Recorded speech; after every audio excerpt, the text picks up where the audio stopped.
Good evening and welcome to tonight's special stream where we're going to be reacting to a bunch of things, including in 1 hour a special conversation between American oligarch Elon Musk and far-right German leader Alice Weidel.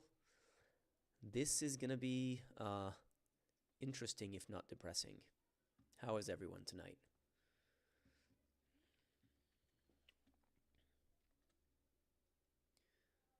Let's see, opening some tabs here.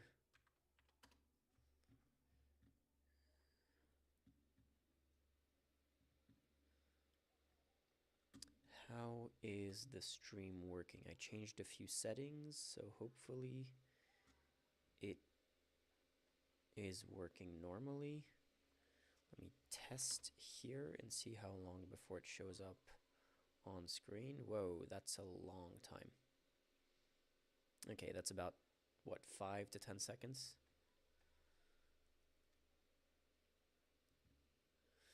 So, where is that space going to be? Alice Weidel. Boom.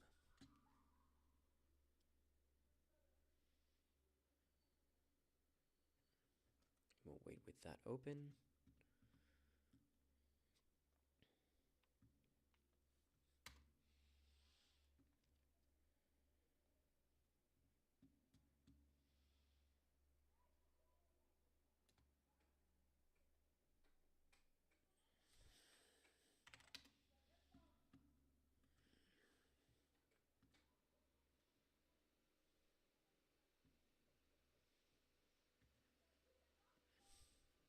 Well, what the hell is this? There's a big Trump announcement. Hey, cat. Nance, what are you doing? You just ate. Chill. Okay, what's this? Trump mega announcement. Wait. Why is this? This should be reject, sign in. Whoops. What up, Ricardo? How are you? Why is this not working? What account am I signed into? Switch account. Okay. This is not normal.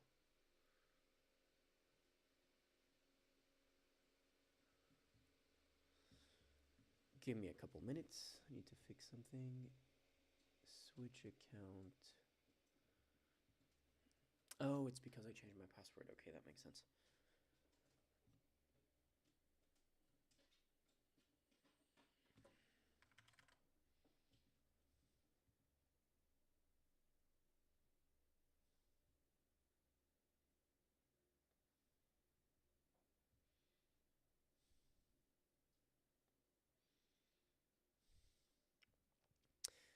Hey Hugo, hey Noah, hey Citrus Boy. I'm on a train almost falling asleep. Well, don't fall asleep yet. There's going to be some stuff tonight. We'll see. I mean, honestly, okay, the thing is, Elon Musk knows almost nothing about US politics apart from right-wing propaganda, and even less about European politics, and specifically German politics. So I don't really expect this conversation to be interesting other than it is going to be a huge boost for the German far right, but we'll have to see what comes out of it. I'm skeptical of anything of interest. What the fuck? Okay. So what the hell is this mega announcement by Trump? 10-hour mega? No, 10 minutes?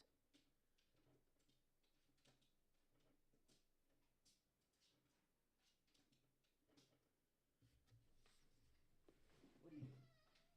Yeah. Come here. It's okay. It's okay. Come here. She's making a lot of noise. Well, Well, Musk isn't very popular in Europe. That is very true. But the richest man in the world supporting a party will make him popular with the fans of that party, I would say. Is this thing working properly? It feels like the volume is very low. Unusually low. What's happening here? Filters. What's happening? Why is the volume so low? Compressor. Test. Oh, yeah. Okay. This is what I was supposed to do. I turned off all of the effects instead of turning on all of the effects. Okay, that should work better. It would be more of a boost for Elon Musk than the AfD. I think it might be a little bit of a boost for both, but we're going to have to see. It will be interesting to see how... Well, okay, you know what I think is going to happen is the far right is going to love Elon Musk and love that he's boosting the AfD until there's a minor disagreement between Elon Musk and the AfD, in which case they're going to turn on Elon Musk the same way Nazis did in the US over the H-1B issue. And the normies who don't really follow politics and still think that Elon Musk is today's, what's the word I'm looking for? Today's Tony Stark are going to go, well, if this smart, intelligent businessman is supporting the AfD, then they must be totally fine. And that's going to be the goal of today's interview, is he specifically, even though he's interacted more with the AfD's more extreme leader, Björn Höcke, he's interviewing the acceptable face of the AfD in the sense that, not that she doesn't have extreme positions, but she's a woman, a lesbian in a relationship with an immigrant, which is like the combination of things that they use all the time to say, how can they possibly be far right if one of their leaders is this, which is exactly why she's one of their leaders. She's basically a DEI hire for the AfD.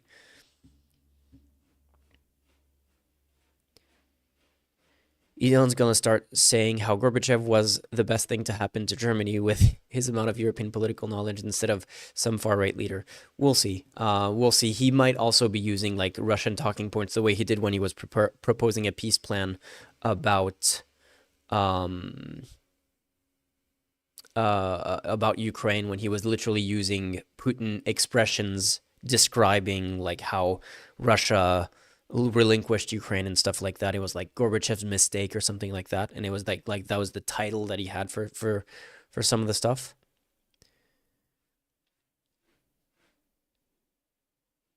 We have reached identity politics deflection bingo. Yeah, exactly.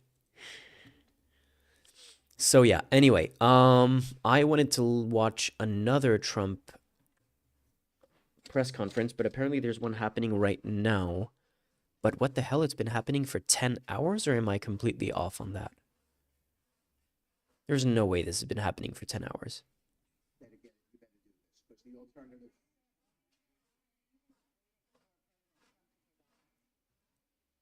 What he said he expects, the red lines he's put out there.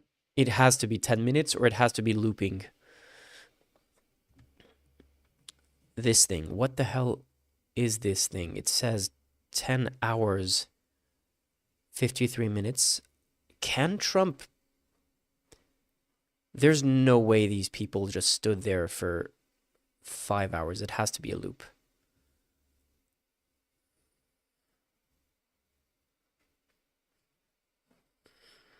And Indiana, those places. And Hussein, I'd love you to come up and say a few words. Thank you very much. Thank you. Thank you, Mr. President. It's been amazing news for me. Okay, this is glitchy. I don't even think this is... What is this channel?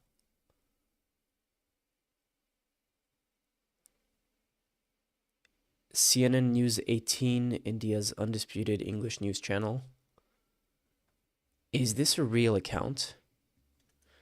CNN News 18. CNN News 18.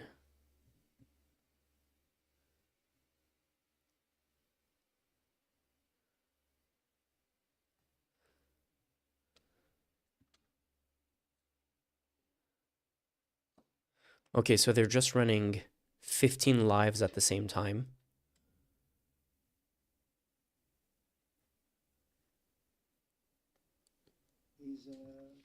Link me the channel in Discord. Okay, linking you the channel in Discord. Boom.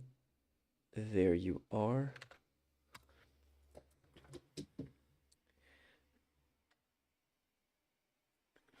And in the meantime, I'm untangling my earphones for whatever we have. Like, today's going to be a React heavy stream. It's going to be reacting to press conferences, reacting to that conversation, and a bunch of other things. We need a Canada, Mexico, Greenland, Panama, Denmark military alliance. Almost like, wait.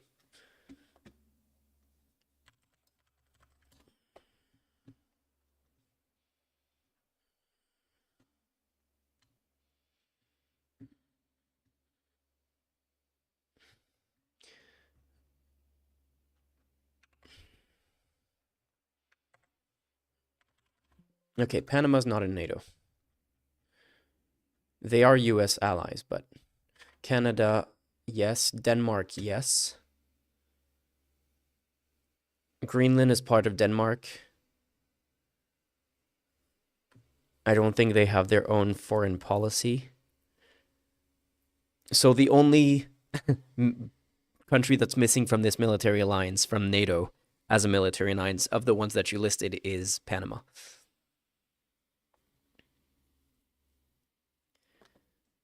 Yeah, it looks like it's the press conference from 2 days ago, but the press conference from 2 days ago did not last for 10 hours, which is why I think they must be playing it on a loop or something. I don't know. Anyway, it was Trump press conference. Let's look at this. Let's find those.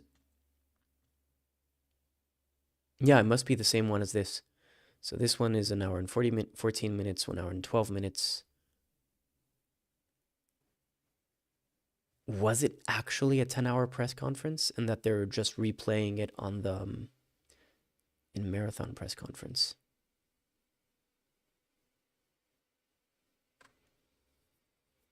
Okay, let's just look at the AP one.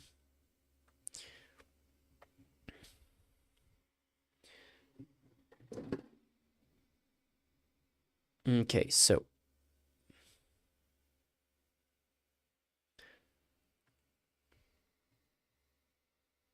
to come to U.S. For the last 4 years, we've been waiting for this moment, and we're planning to invest $20 billion. And oh, the delay between audio and video is not great. Is there one that's not glitchy? Is this one better? To announce today that DMAC will be investing at least $20 billion over a very short period of time. I'm going to switch straight away into the United States, and they may go double or even somewhat more than double that amount of money. It's a great thing, and I believe he will say that he's doing it because of the fact that he was very inspired by the election. They wouldn't do it without that election. I can tell you a lot of people wouldn't. You saw last week where we have somebody who's going to go from $100 to $200 billion.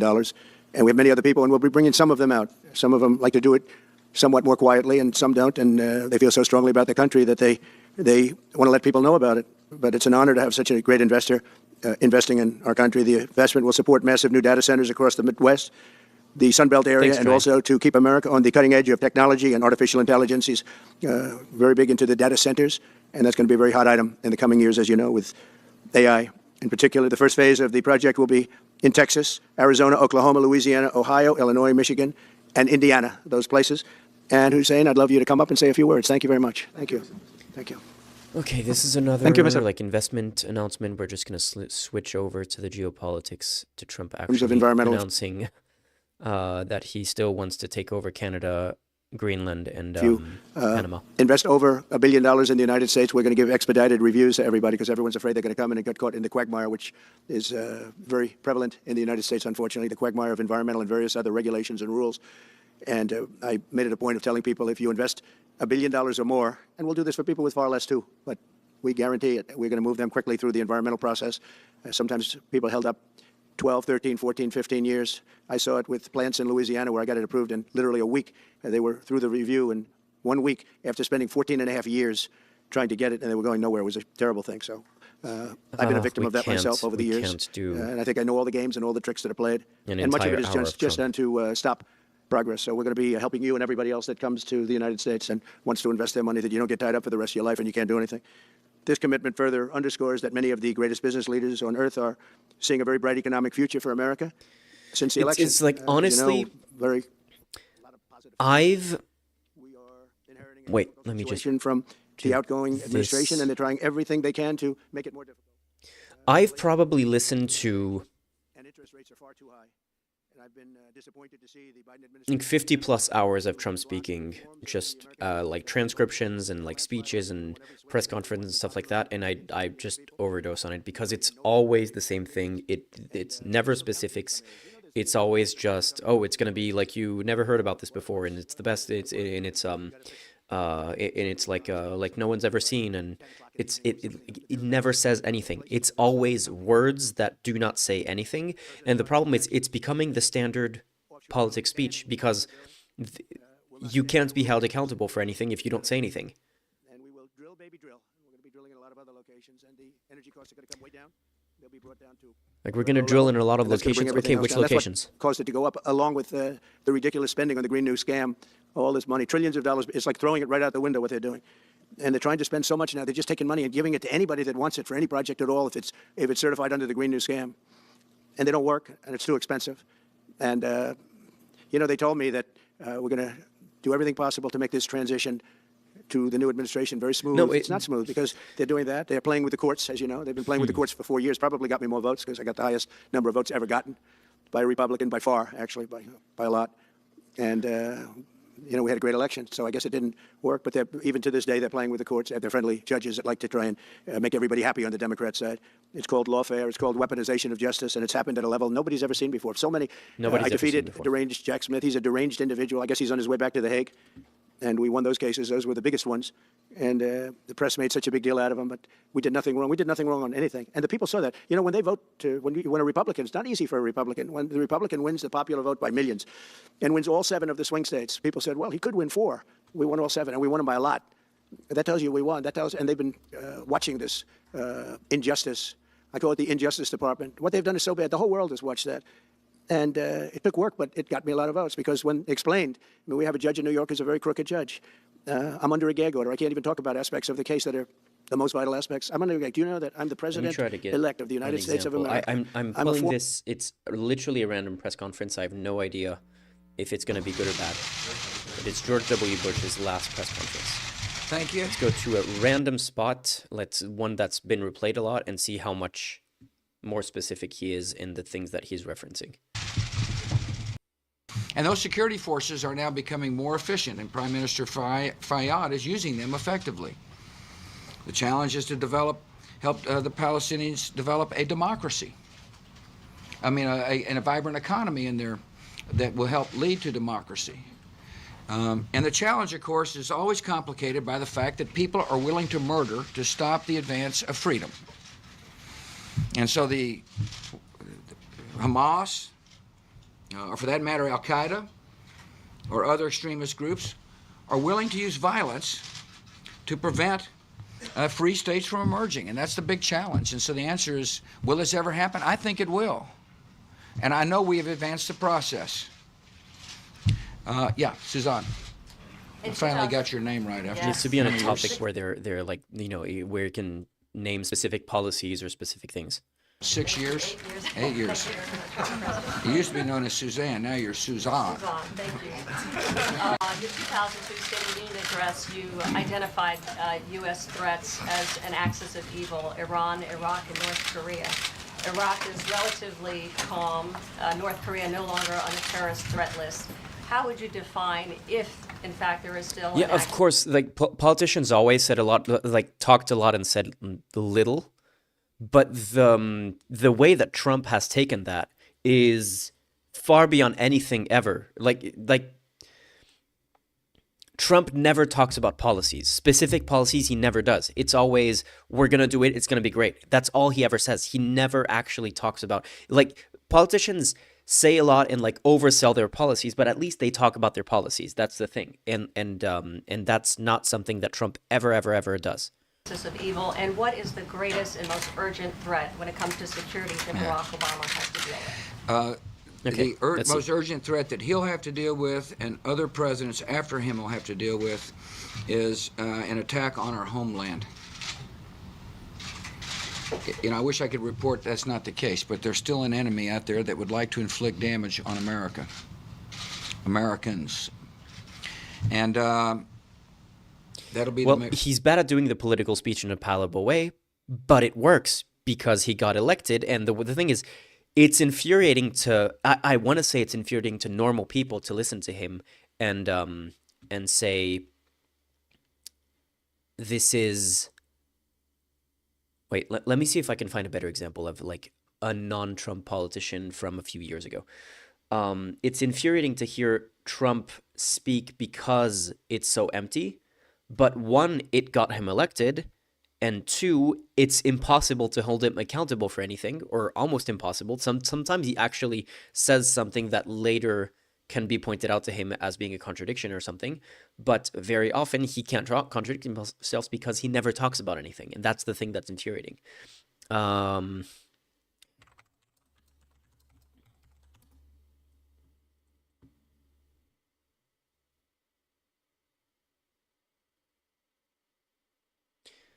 I'm curious if we're going to see something specific We believe here. in free enterprise at the Bush Institute, and we believe our economy can be more robust and therefore provide better opportunities for our citizens. We believe that one of the clearest expressions of freedom is that the aggregate demand of our citizens determine that which is produced. Would you ever hear Trump say something like that? The aggregate demand of our citizens determines what can be produced. Citizens determine that which is produced. That which is produced. Like that is not a sentence that would ever come out of Trump's mouth, because his brain can't even process that. And I'm saying that of a Bush sentence who 20 years ago was known as the stupid president. We believe that government is important, but we believe that government ought to trust the people, the collective wisdom of the people. In other words, we trust people when it comes to spending their money, and so should the government. Much of the political debate, and I guess rightly so, is about our balance sheet. It makes sense. I mean, when you look at the debt to GDP, it's pretty high. Or when you think about entitlements, the overhang is daunting. But we believe that in order to solve the balance sheet, first and foremost, you got to grow the private sector. And therefore, the focus ought to be on private sector growth. And that private sector growth will yield increased revenues. It is still very vague because this guy's still the stupid president. And with fiscal discipline, you can better solve your current account deficits and your entitlements. This year, the Bush Institute, or this July, the Bush Institute is publishing a book. It's got to be a staggering thing for some of the cynics up here. I publish a book, and now the Bush Institute's publishing a book. They didn't think I could read, much less write a book. But we're publishing a book called 4% Solution. 21 experts, including 5 Nobel laureates, some of whom are here, have provided the content on how to achieve 4% growth in the private sector. Now, look, we recognize this is ambitious, but most of the experts believe it's doable. I mean, and so I hope policymakers take time to read what the experts think. I mean, you're going to read about cutting wasteful spending, or entitlement reform, or immigration reform, increasing trade, energy policy, and of course what we're here to discuss today, which is pro-growth tax policy. What's the best tax policy to grow the private sector? You notice I've been emphasizing private sector growth. I mean, the truth of the matter, if the goal was public sector growth, it'd be a short conference, which is raise taxes. But we believe that the best policy is that which creates a robust private sector. And so what does it mean? All of this is, the problem is, like, this is coherent for people who kind of understand what he's talking about. He's speaking in full sentences. That's the thing. Again, this guy was the stupid president. Like, at the time when people heard him speak, it was like when you hear Trump speak today. They were like, oh my God, this guy is so stupid. And now in comparison to what you hear Trump, this guy seems like, oh, he's actually coherent. Oh, he's actually making points. He's not being that much more specific than Trump, but like, he's using words correctly, and he's like making kind of sense. And he's talking about like the complicated issues between like trying to grow the economy, but without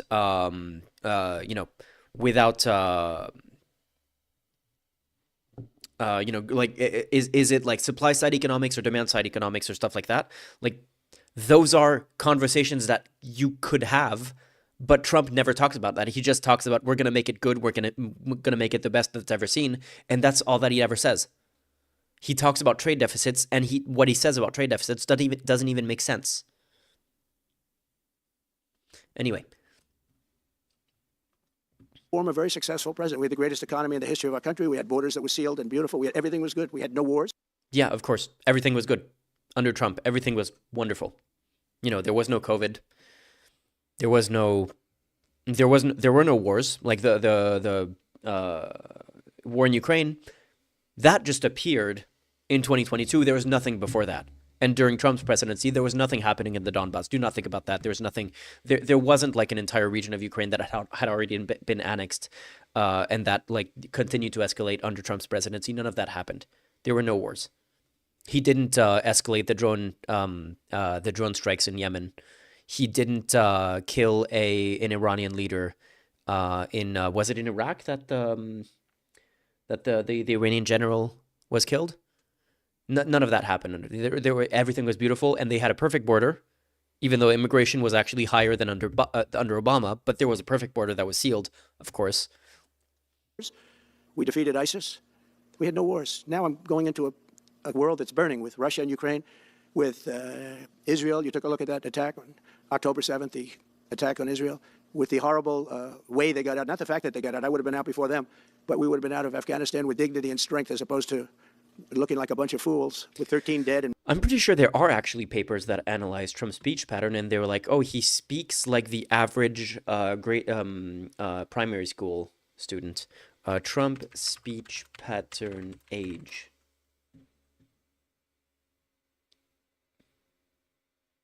There you go. Trump speaks at level of 8-year-old, new analysis finds. And this was 6 years ago. To be honest, it hasn't changed much in 6 years, because like when you already speak at the level of an 8-year-old, cognitive decline doesn't really, like, you don't start speaking at the level of a 7-year-old, or at least it's not that noticeable. But yeah, no, there are plenty of these analyses. many, many badly, horrifically injured. Nobody ever talks about them. No arms, no legs. Nobody ever talks about them. The way What? stand with dignity and strength, as opposed to looking like a bunch of fools.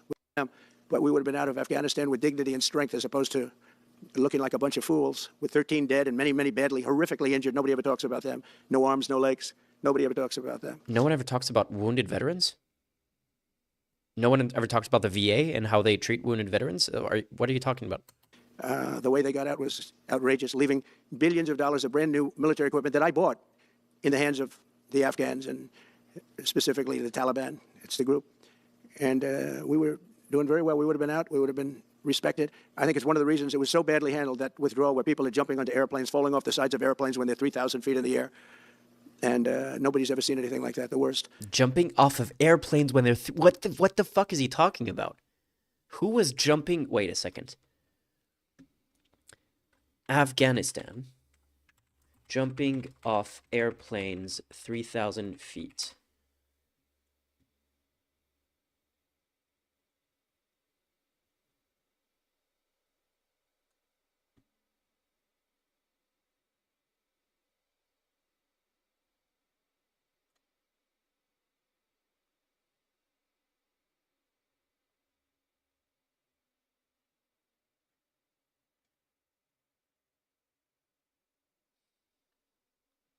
Okay, apparently there was one incident where they grabbed onto the airplane and then it took off, and that's when they fell. It's not jumping off of airplanes.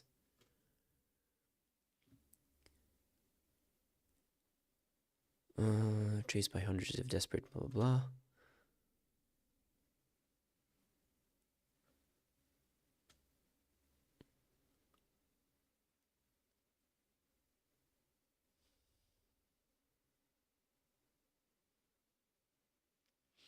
So as the C-17 transporter gains altitude, shaky mobile phone video captures two tiny dots dropping from the plane. Footage from another angle shows many of the crowd on the tarmac stopping in their tracks and pointing.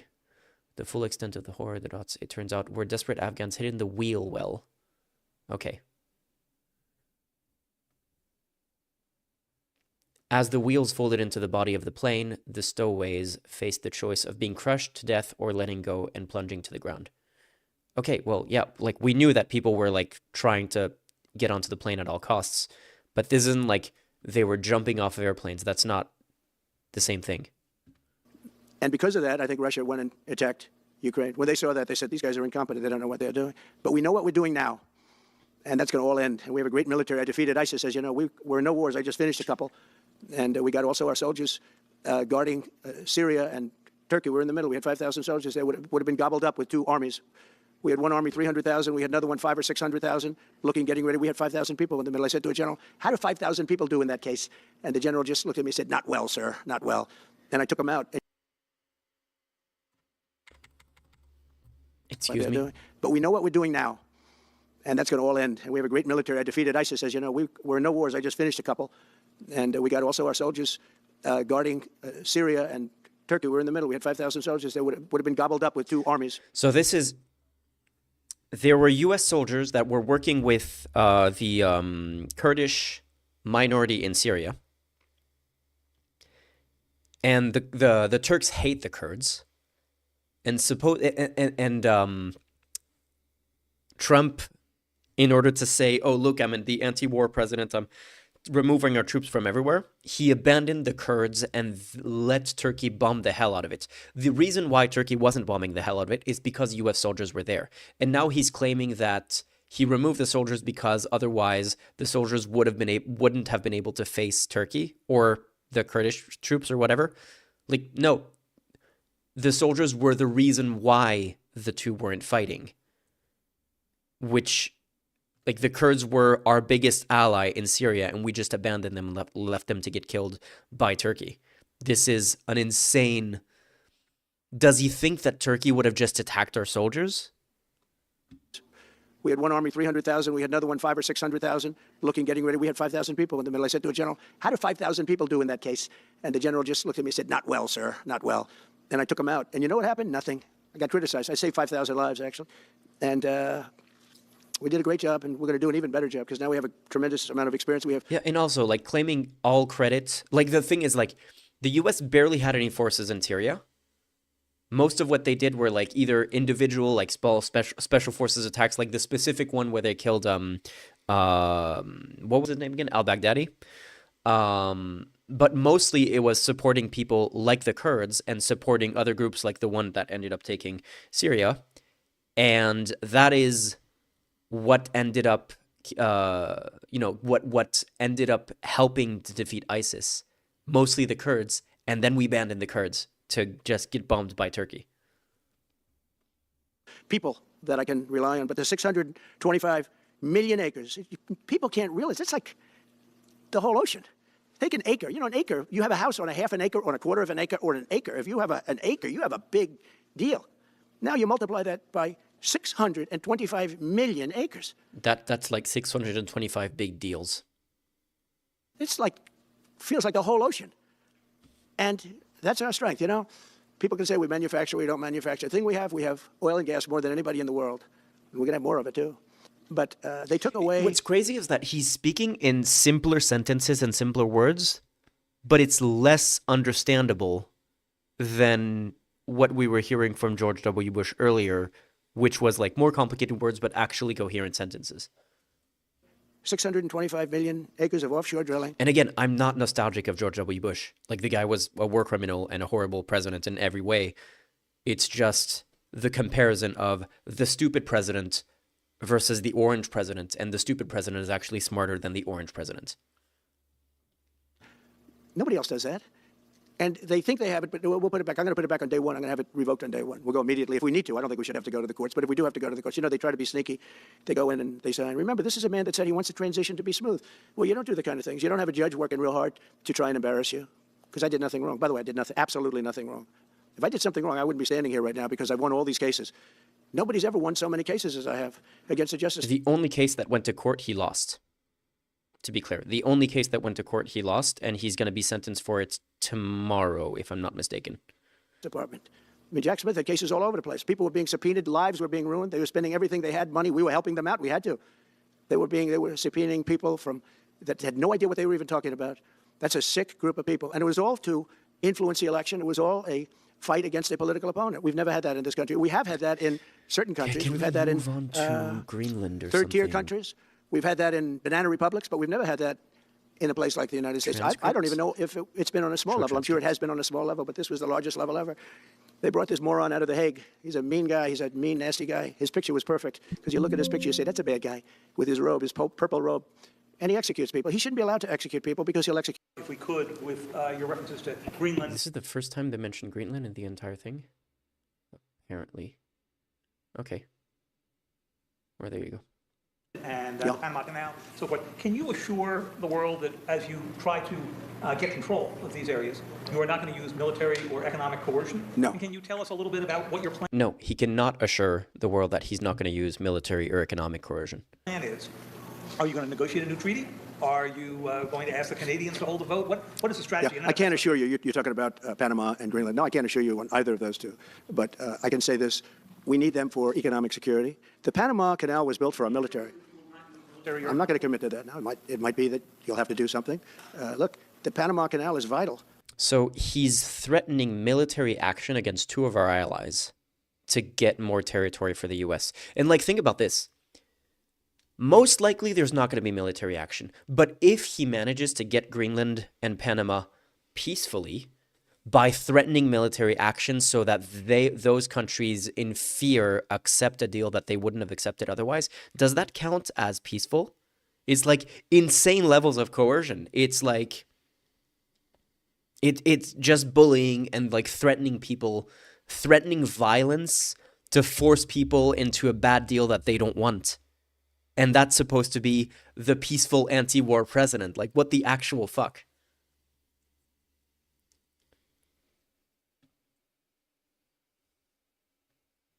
To our country. It's being operated by China. China. And we gave the Panama Canal to Panama. We didn't give it to China. And they've abused it. They've abused that gift. It should have never been made, by the way. Giving the Panama Canal is why Jimmy Carter lost the election, in my opinion, more so maybe than the hostages. The hostages were a big deal. But if you remember, and nobody wants to talk about the Panama Canal now because, it's inappropriate, I guess, but because it's a bad part of the Carter legacy. But he was a good man. Look, he was a good man. I knew him a little bit. And he was if only there were a historical leader or like 1,000 historical leaders who get territory by threatening war, if only there was a word for that, like expansionism, imperialism.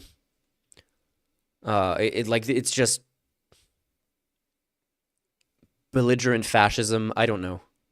Very fine person, but that was a big mistake. Giving the Panama Canal to Panama was a very big mistake. We lost 38,000 people. It cost us the equivalent of $1 trillion, maybe more than that. Probably the most expensive, they say it was the most expensive structure, if we call it a structure, which I guess you can, ever built.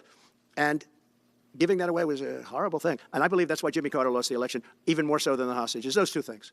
Talk on Ukraine and Iran, the two negotiations you'll be heading into. On Ukraine, you said just before it's a lot more complicated now. Much more complicated. Do you believe... Because it would have never started. Right, but it has started.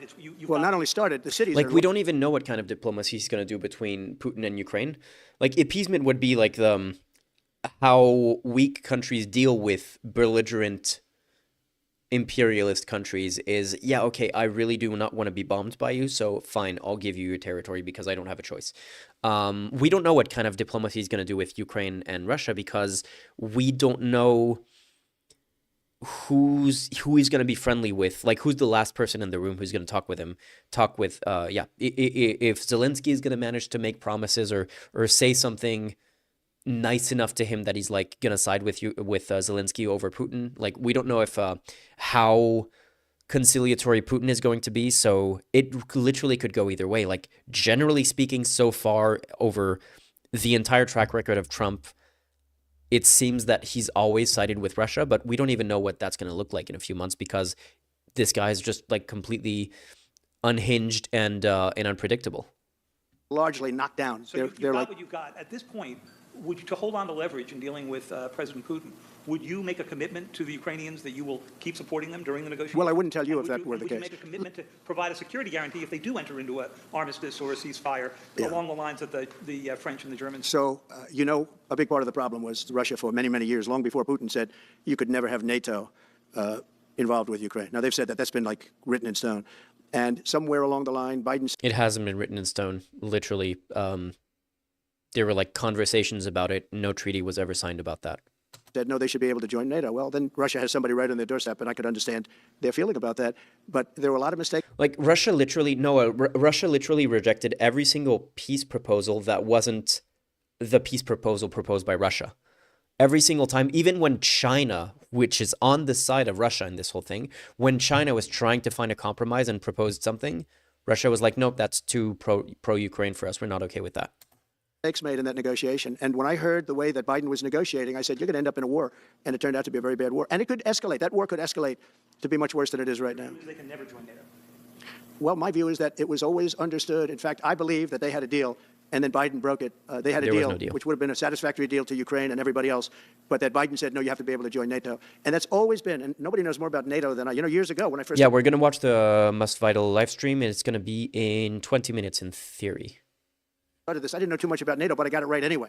I said they're taking advantage. I'm the one that got, and the Secretary General was here, as you know, 2 weeks ago, saying that if it weren't for me, NATO wouldn't even exist right now, because I raised from countries that weren't paying their bills. At that time, 28 countries, 20 of them were not paying their bills, 21 to be exact. They weren't paying. I mean, the thing is, like, if your choice is between like escalating and appeasement, I don't know. I literally don't know what the best thing is, because we know that appeasement is just slower long-term escalation, because appeasement just leads to them wanting more and more and more. It's like if Denmark agrees to give Greenland to Trump, what's the next thing he's gonna want to get? And also, like, yeah, if we escalate, then what? Which is the next country that's going to do martial law and that's going to do a draft for every one of their citizens?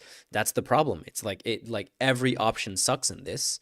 But the only solution so far has been, well, we need to make sure that it stops at Ukraine. We need to make sure that Ukraine has enough to defend itself and enough to completely break Russia's resolve and make sure that Russia does not want to, like, that has no interest in repeating the same thing in any other country, which is why we've been trying to help, give weapons to Ukraine, fund Ukraine, and make sure that they're armed well enough. But the escalation thing, where it's like, well, now we have a bunch of other countries at war with Ukraine, that is the thing that might happen if Russia gets what it wants from a resolution in Ukraine that would involve, like, them getting territory and getting concessions from Ukraine. What they wanted originally was Ukraine can't even have a military. And initially, like, the initial things that they were asking for when they started the invasion were like, okay, we get to keep all the territory that's in the east of Ukraine. We get to keep Crimea, of course, because they've been ruling over Crimea for a while.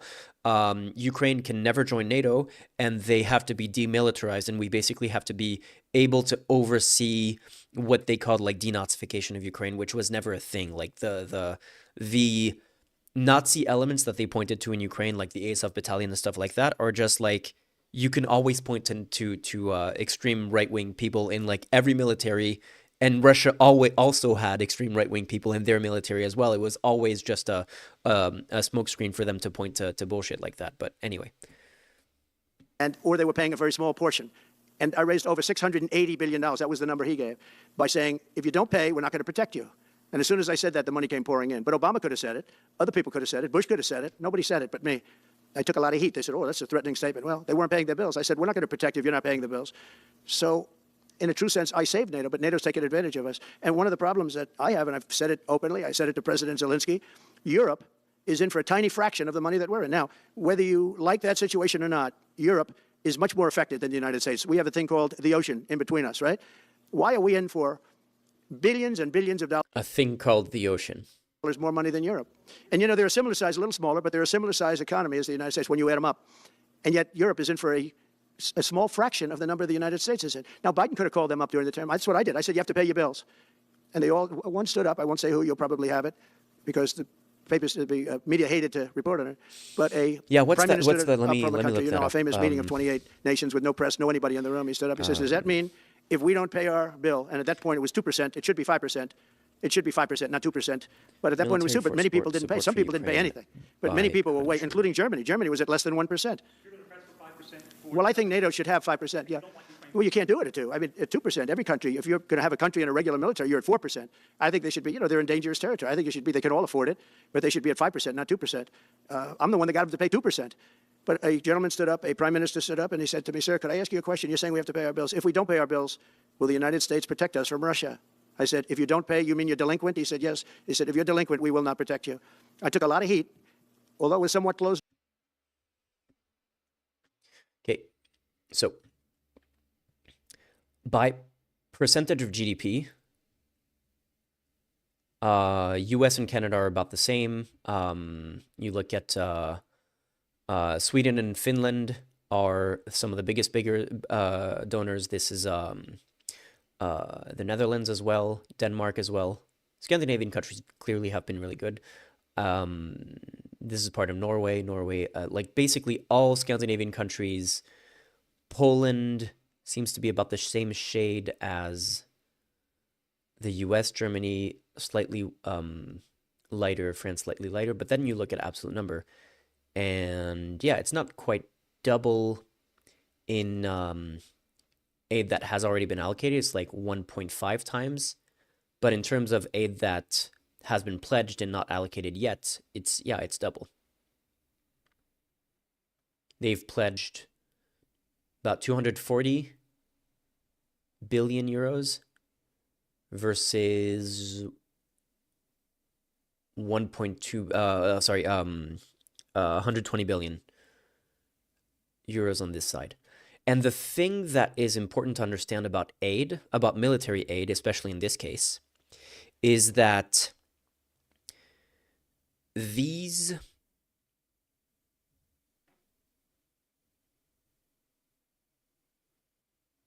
I'll respond to that in a second. Is that these numbers here are not? It's not like Ukraine is getting a cash injection, and it's not like we are just buying new weapons to give to Ukraine. What's happening is all of these countries, I mean, especially in the U.S., because the U.S. has this huge stockpile of weapons, but even in the case of Europe, what they're doing is that they're looking at their storage of old stuff, of old equipment.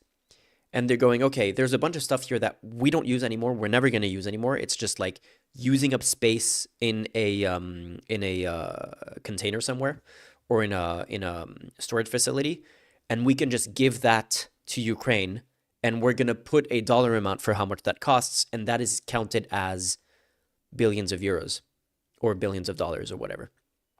So that there is also money going in because they do need to pay their troops, they do need to pay their staff, but most of it is direct weapons and ammunition, and it's like a lot of it is like stuff that is considered obsolete by Western armies, and Ukraine really, really needs that because they need any help they can get. But when it's then painted as we're giving away our GDP and we're helping Ukraine rather than helping the victims of the hurricane in North Carolina, and it's like the victims of the hurricane in North Carolina do not know what they would do with a howitzer if they received one at their house as like, hey, this is aid that you can use to fix your situation after the hurricane. Like, that's not how it works. Most of this is not money that it doesn't hurt our economies, other than in a lot of these cases, what happens is once we give this away, we give money to military contractors to then replace it in our military inventory, so that we have, like, this is basically a way to it's a way to modernize our military equipment by giving it a charitable reason to do it.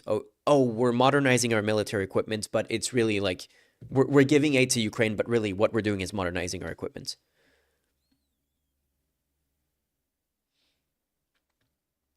Anyway, what was JL saying?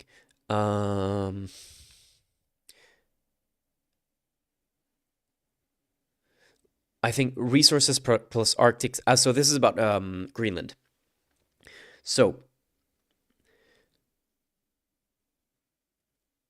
Greenland, the reason why Trump wants Greenland is, yes, resources, is like rare earth minerals. It's there's also, is there, what kind of oil reserves are there? Are there oil reserves in Greenland?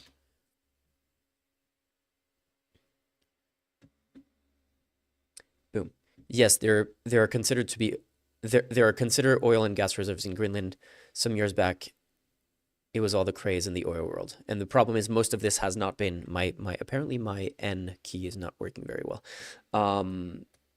A lot of these have not been exploited, and that's part of what what Trump wants. It's oil, it's gas, it's rare earth minerals, which is going to be very useful for Elon Musk.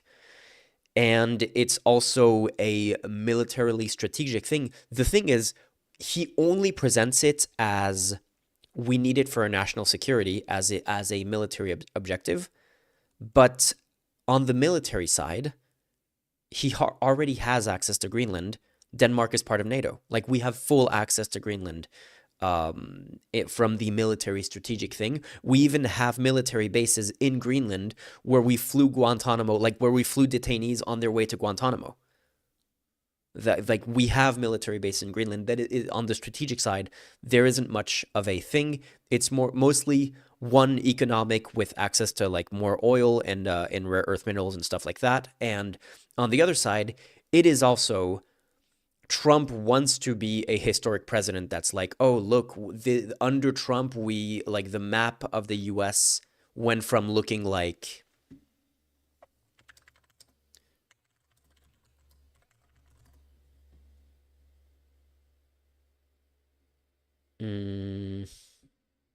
there you go. Open image in new tab.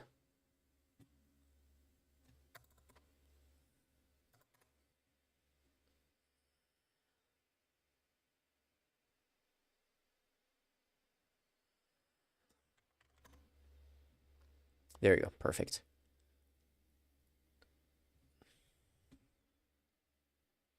So, fuck.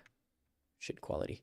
So under Trump, the map of the US went from looking like this to looking like this, is what Trump wants to be. Oh, hey, there's even Greenland is missing here. This was just about Canada.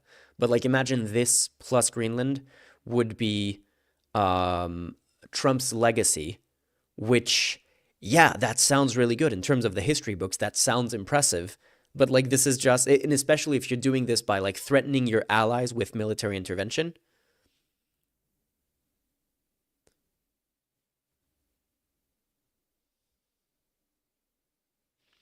What's his?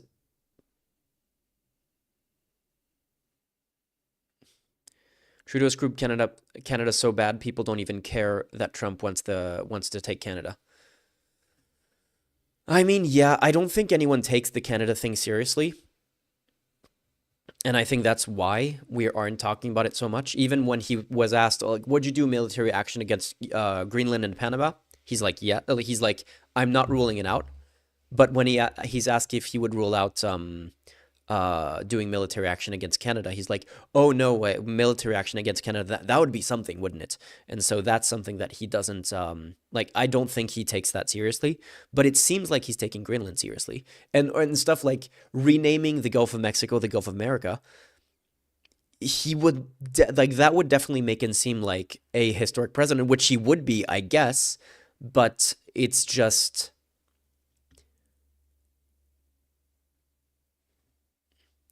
It's just crazy to think that that is still the kind of thing that a historic president does, is military expansion. It's just imperialism and wanting to capture more land, which is just contrary to what we've seen. Like, that was the whole problem when Russia was invading Ukraine. We were like, hey, we don't do that anymore. We don't just do wars of aggression and territorial conquest anymore. That's not something that we do anymore. And it's kind of crazy that now we're talking from the US side of not ruling out military action, which again is unlikely to happen. But how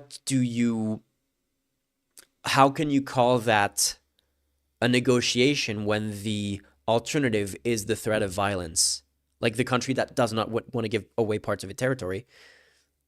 And like, especially a country like Denmark, which is what, 6 million people in total.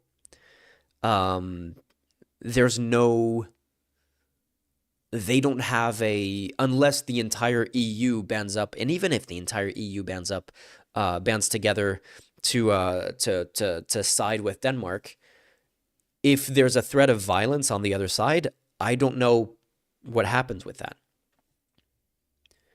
Anyway, there's the press conference, the AfD chat in 5 minutes. Door. I took a lot of heat from the media, and you know what happened? The money started pouring in. That's why NATO has money. And the Secretary General said it was the most incredible thing he had ever seen in a negotiation. Now, if I would have said, yes, we will, nobody would have paid. If I would have loved to. So let's make sure. Okay, apparently the thing is live.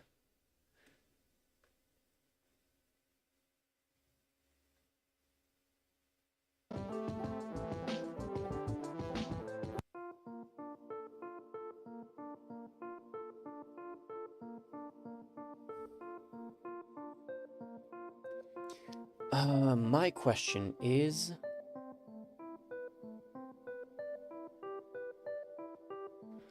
can I pause this as it's happening?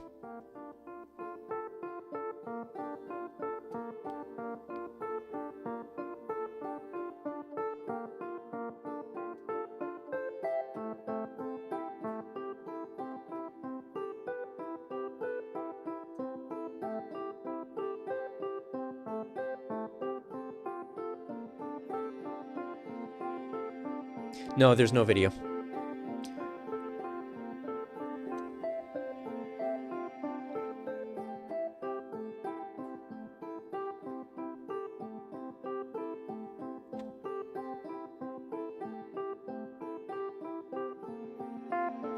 I don't think I'm gonna be able to pause this as it's happening.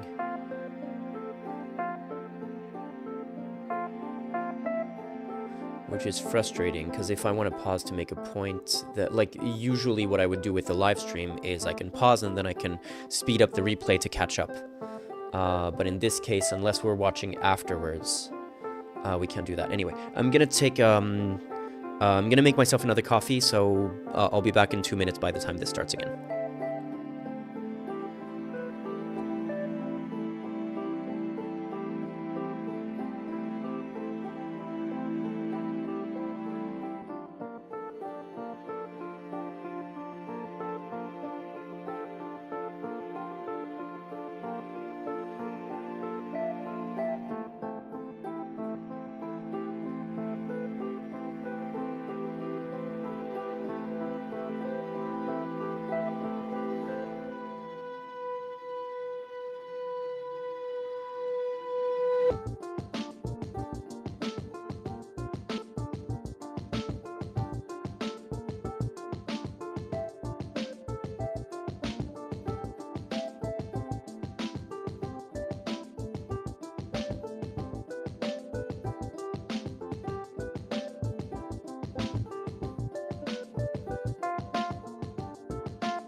And I'm back.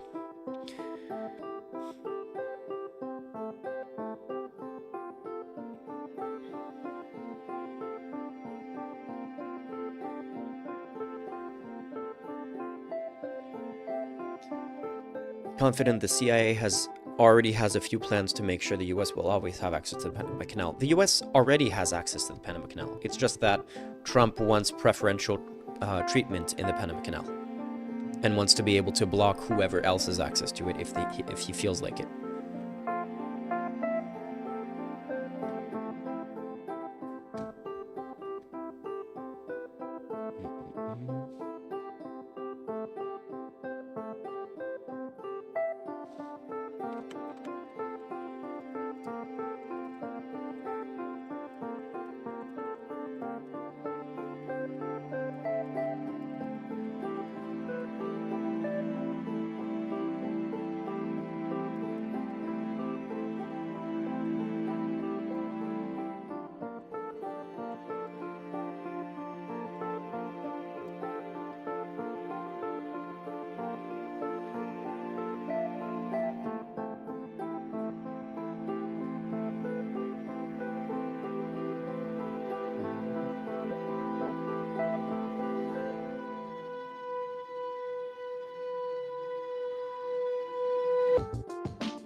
And now on Earth Radio, human music. Human music. I like it.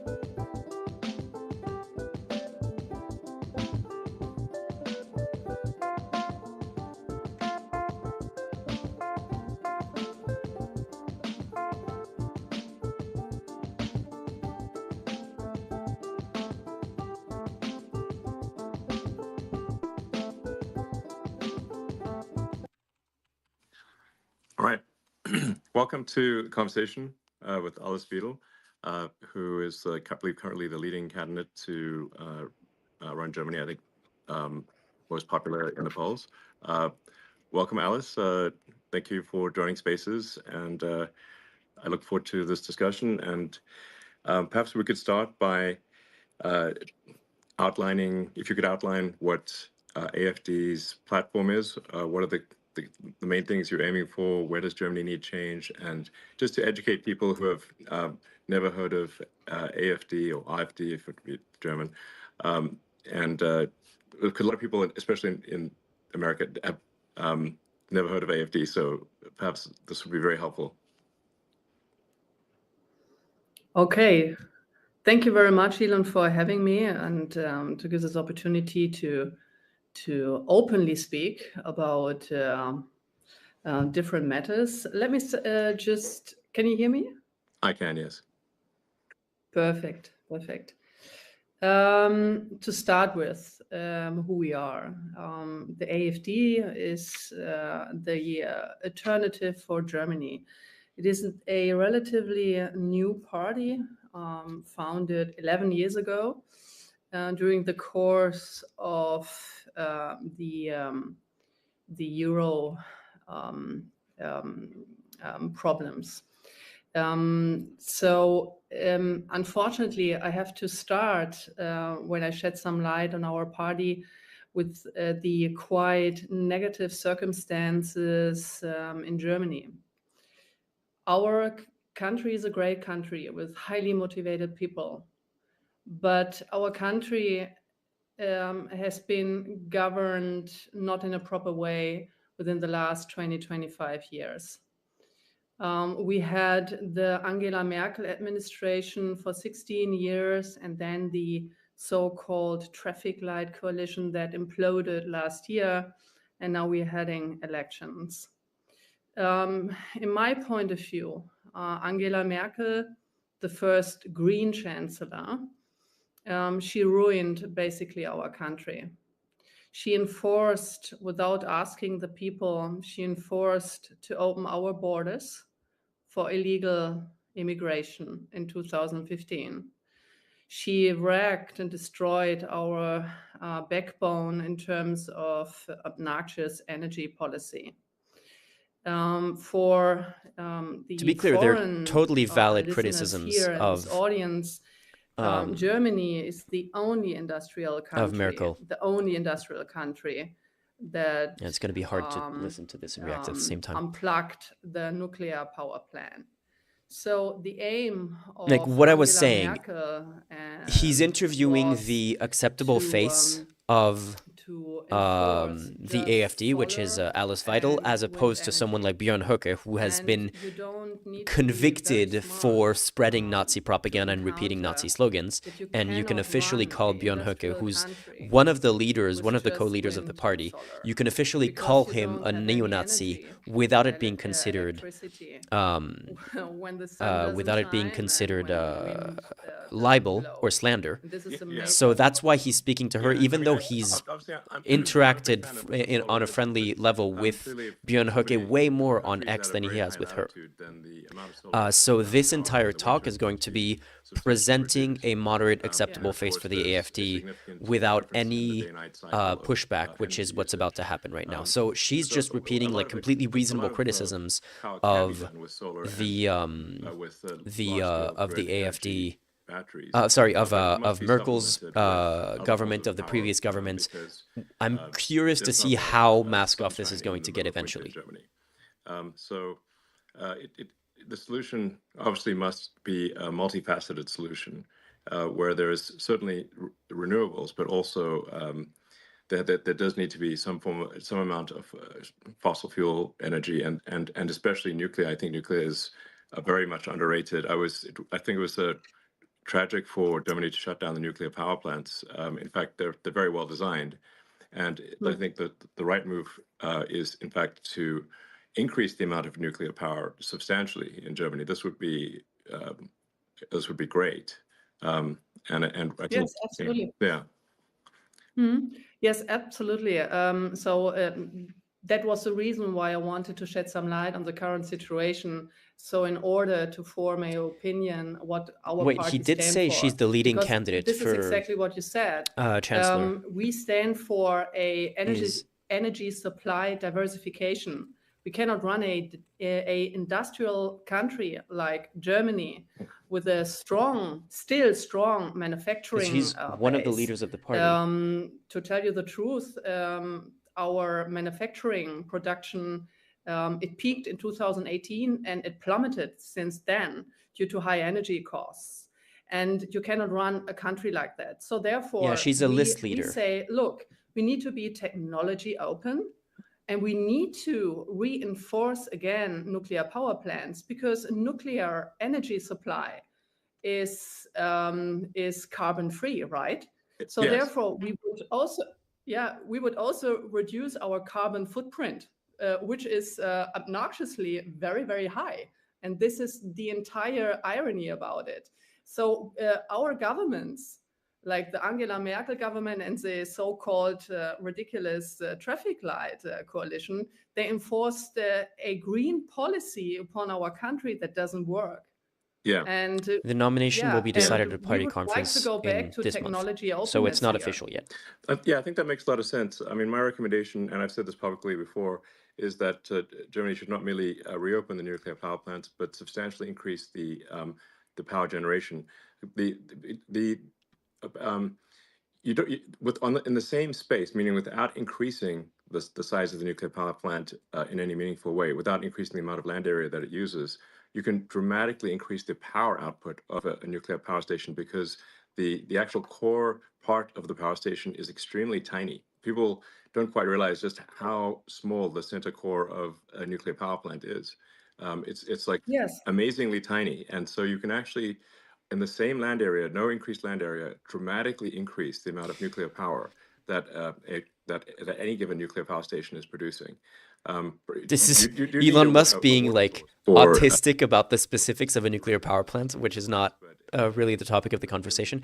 Birgitta Yondotia saying already so much disinfo and incredible lack of knowledge. Merkel was never in the Green Party. Well, yeah, of course. Like they don't actually believe Merkel was in the Green Party. They're just pretending like that is like they're saying that to to dismiss the Green Party, and it's like it's kind of like when they call Biden a communist or something.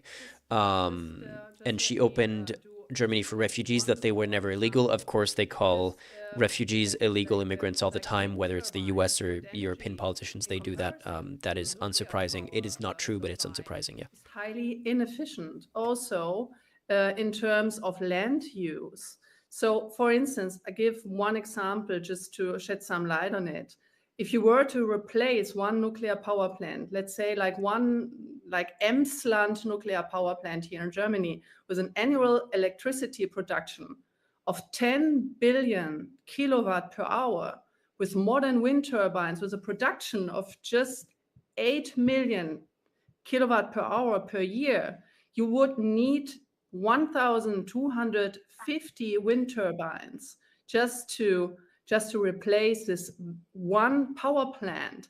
And with a rotor diameter of 70 meters and the minimum distance from large wind farms. I think it's amazing that we're starting these conversations about the like autistic specifics of nuclear power plants and wind farms and like distances, and when we're talking about the AfD, which again, like I closed the article, but a party that is officially suspected of extremism according to German courts, and that is like under investigation by German intelligence, that multiple branches of the AfD have either been dissolved or have been branded extremist organizations.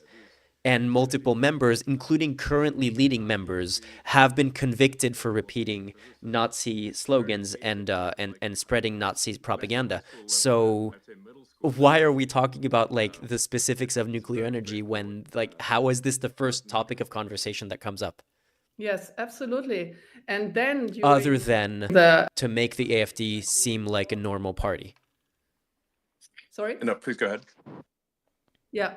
So during the war of Ukraine, so our gas supply was just destroyed, and that actually shed some light on our severe dependence on Russian gas. And do you know what the government decided in this crisis when the energy prices skyrocketed after we were cut off of cheap energy supply from Russia? They switched off the last nuclear power plant to even more create a shortage of energy. Yeah. So either you must be very stupid or you just hate your own country.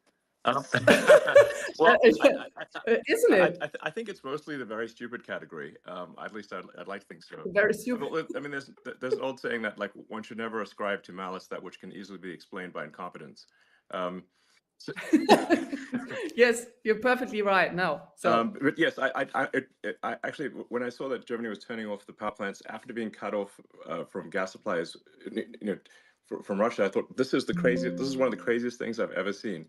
Just when Germany most needs electricity, yes. Germany is shutting down one of the best sources of electricity, which is nuclear power. Yes, crazy. And completely carbon free. Yeah, crazy. It's crazy. Yeah. So I guess if to summarize the two main things that AfD is aiming for in terms of change is a sensible energy policy and sensible immigration policy. Yes, exactly. So, but actually even more. So we would like if I may continue a little bit, absolutely. Because now it's Elon, it's a complete new situation for me.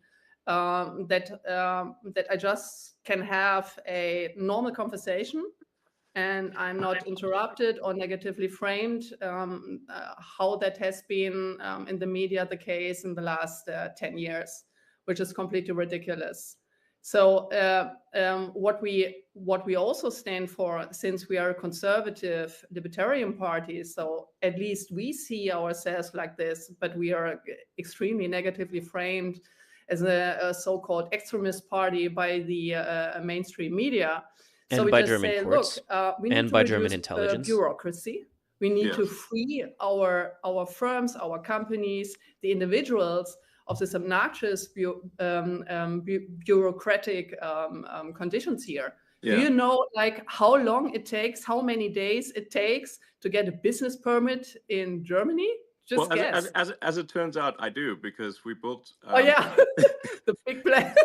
We So how built many a days? gigantic car Exactly. factory, just near Berlin. AfD is close we had to many challenges. I mean, this is, to be clear, like we actually had a lot of support, a lot of local support from the local government, from the national government, and despite all that support, just the sheer number of rules that the people in the government are required to follow is completely crazy. Yeah. And we had to. So I think it was AfD is close to this. 25,000 pages was our permit, and it European had Institute for to be all Climate. printed on paper.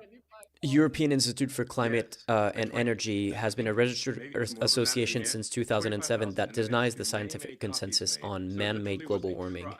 Of paper, because and we're like, surely we can make this electronic. Isn't that better for everyone? No, not possible. You need to have that on paper. IKE now shapes the climate policy of the AfD. I'm like, this is crazy. With the emergence of a few years ago, it's not the distant past. I mean, it's like with the emergence of the COVID-19 pandemic in 2020, EIKE also began to cast doubt on the danger of the virus. Actual printed pages, and then so it's just like it's funny how many parallels there are between right-wing parties all over the world. It's going to really tire somebody out to do so much stamping. Yeah. They're going to get some sort of repetitive many stress injury. Yeah, they're going to get a repetitive stress injury from having to stamp so many people. Stress injuries. It's like just send it to the hospital or something. I mean, that's too much. Yeah. So, but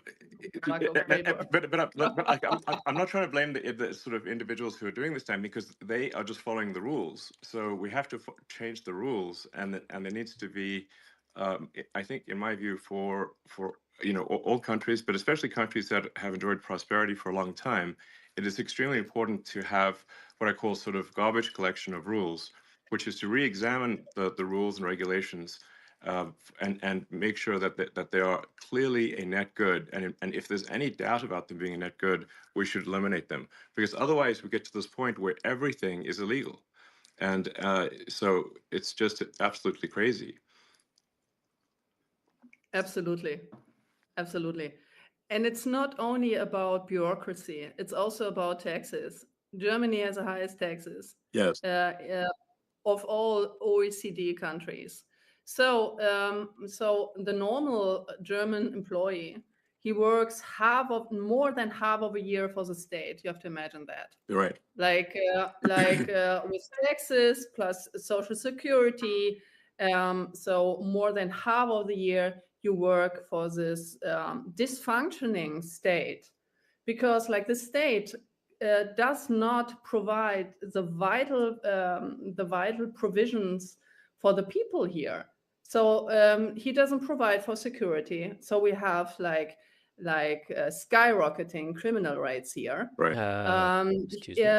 He doesn't care about education. So we have this same insane wokish, leftish, socialist agenda in our educational system.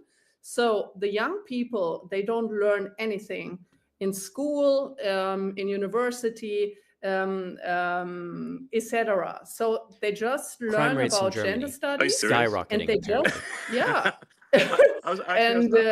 no, really. I was under the impression that Germany had a pretty good education system that was quite rigorous with the gymnasium and all that sort of stuff. At least it used to at one point.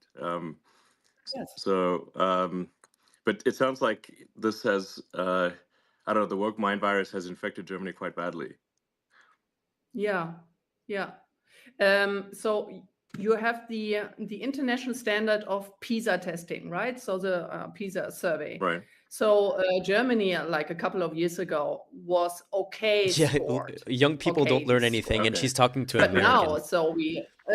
I mean, to a South African, to be fair. Because the survey showed that young people are not able to properly do math or speak or write German. And in some, let's see. like in some states here in Germany, you have to imagine they just abolished the writing grades in terms to get the language grade, right? So you don't need to write German properly anymore because our entire educational system has been deteriorating. Wow. And that is also the reason, for instance, why young people, they vote for us now, because they want to have a proper education and they want to have back a proper educational system that provides the young people with capabilities.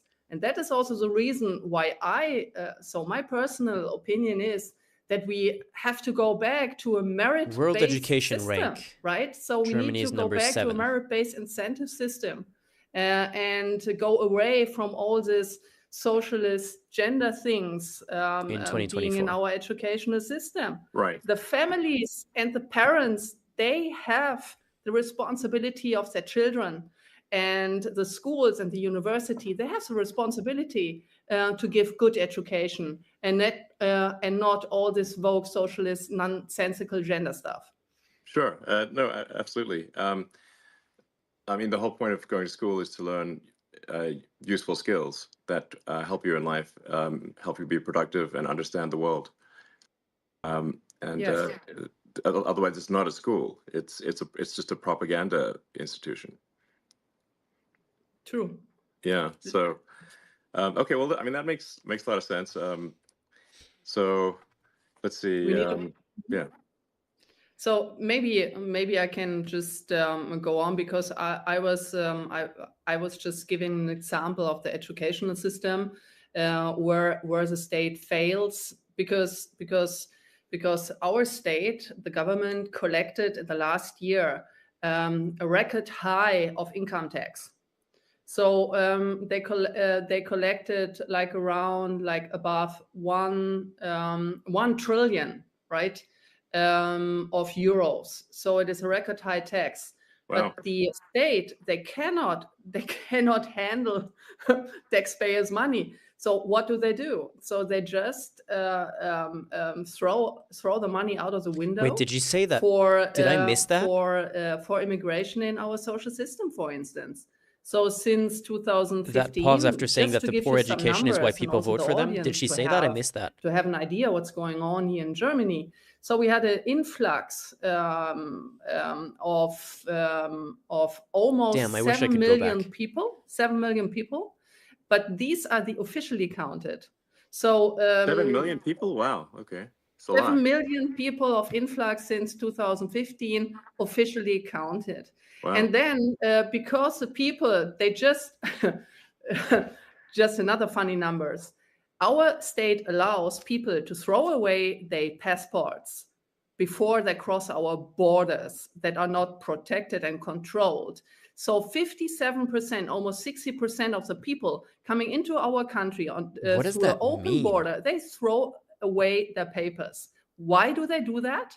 Because once entered our country, our funny country, with this funny immigration policy, they cannot be deported anymore. So that's the reason why. Portrayal so of our state, our government, like the Angela Merkel I can't pause to react. It's so frustrating. They proclaimed a policy that everyone can choose to cross our border to immigrate into our social security system and cannot be deported afterwards because they threw away their passports.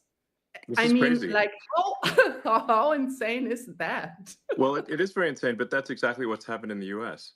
It's not that they allow refugees to throw away their passports, it's that they accept refugees who left a country and didn't have a passport when they left. Any place they can go, because the exact same thing was done in the U.S., where and now they're sort of calling people Like illegal because they if refugees like left their house under bombing and they didn't necessarily have a passport anyway, because like a bunch of people who've never left the country have never gotten a passport, like never done the paperwork to get a passport, and then they're refugees, they arrive in a new country and they don't have their documents because they left with their clothes on their back, the government of that country doesn't turn them away. That's what she means by they allow people to throw away their passports, but that doesn't mean, like, that's completely dishonest.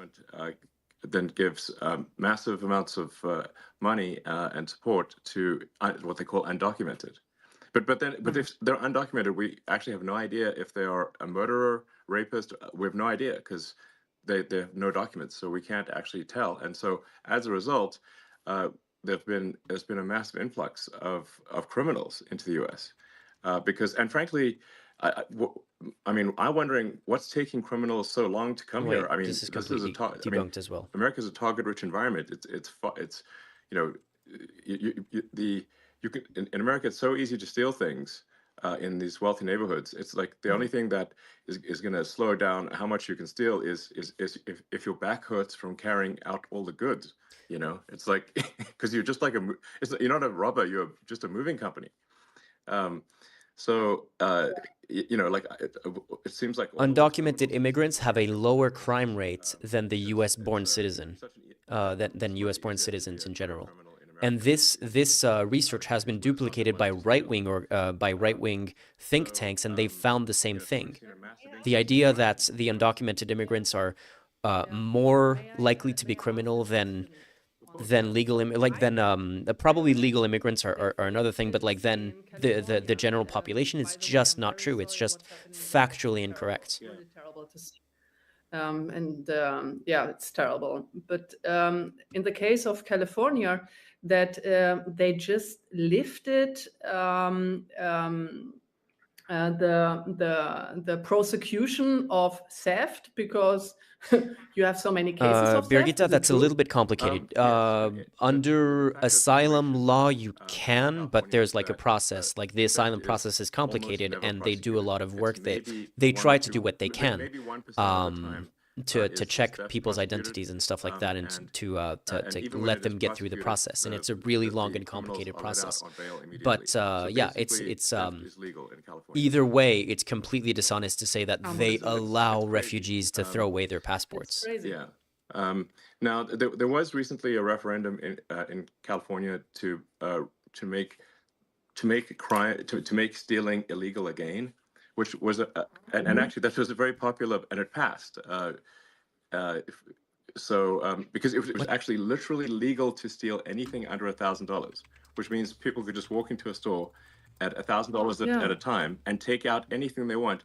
And if the storekeeper stopped them, the storekeeper would be arrested. So this is literally like the Joker and Batman. It's like the criminals,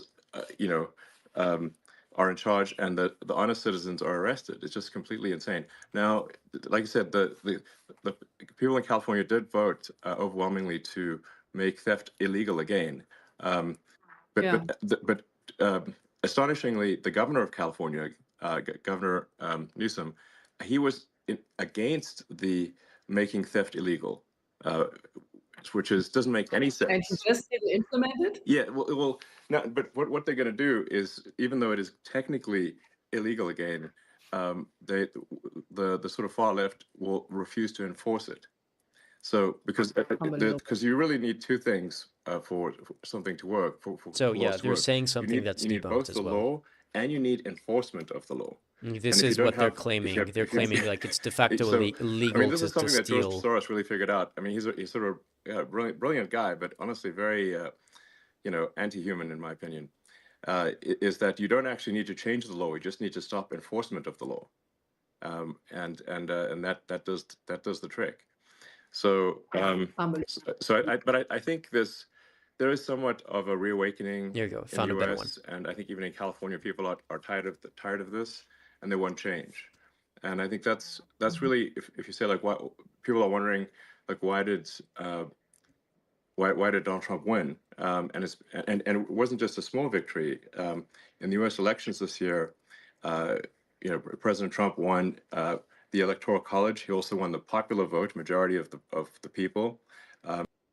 And the House is Republican and the Senate is Republican. What this says is the American people are demanding this is the debunk. change. They're being very clear. And my The recommendation U.S. state's criminal codes show shoplifting is treated as a misdemeanor, punishable by up to 6 months in county jail and a fine of up to $1,000. Repeated offenders face more severe punishment, as the crime could be treated as a felony. So they've made first-time offenders a slightly more lenient enforcement, but it's still punishable with up to 6 months in jail and a fine of up to $1,000. It's the state's de facto legal to shoplift in the U.S. is completely untrue. In California, it's completely untrue. Just common sense. In fact, I, as I've said publicly, I think only AfD can save Germany. And I just want to be very clear about that. Only AfD can save Germany. End of story. And people really need to get behind the AfD, and otherwise things are going to get very, very much worse in Germany. Okay, so he's repeating his endorsement, and they're not addressing any of the accusations you of rightly extremism. said, there is a difference of making a law and then enforcing it. So now we have the situation in Germany where you have, on the one hand, you have the AfD, and on the other hand, no, of course not, jail. They're not going to come. They're not going to talk about Elon Musk's conflict of interest in this conversation. Of all the others, because they stick together, and no matter what they say, they're not able to implement, to enforce the promises they're doing in every election, especially the Angela Merkel party. Do you know that the chancellor candidate, so my running mate of the Christ Democratic Party, that it's wrongly labeled, for instance, by The Economist as a center-right party. So in my opinion, it's a leftish Green party. But anyway, Angela Merkel was the first Green chancellor we had here. So what he did is... To be clear, the CDU, Angela Merkel's party, is the equivalent of the Tories in the UK or like the Republican Party in France. They're not a leftish Green party. Here, he called your interests in German politics pushy and presumptuous. Yeah. And, what did you say about George Soros? yeah, exactly. And Bill Gates. Yeah, Bill Gates, exactly. That was not a problem. Yeah. When Bill Gates actually tried to sell his mRNA vaccination and not mentioning all the huge side effects on people's health. Oh God, and no they're one just going to takes spread COVID responsibility misinfo now. about that. And the entire bluff and scam of wearing a mask, right? So it's unbelievable. And also that candidate of the Christ Democrats, like Friedrich Merz, he warned the world about the consequences of voting for Donald Trump in October last year. Right. So and now Donald Trump is threatening military action against Denmark. Interferences, right? Exactly. So it's unbelievable. It's really unbelievable, like how Donald Trump was treated by German media and German politicians. He was treated like a fascist because he is. It was unbelievable. And I mentioned that before in a Bloomberg interview. It created, for me, physical pain to see that, how he was disparaged, and his entire family. So, so I feel very sorry for these people.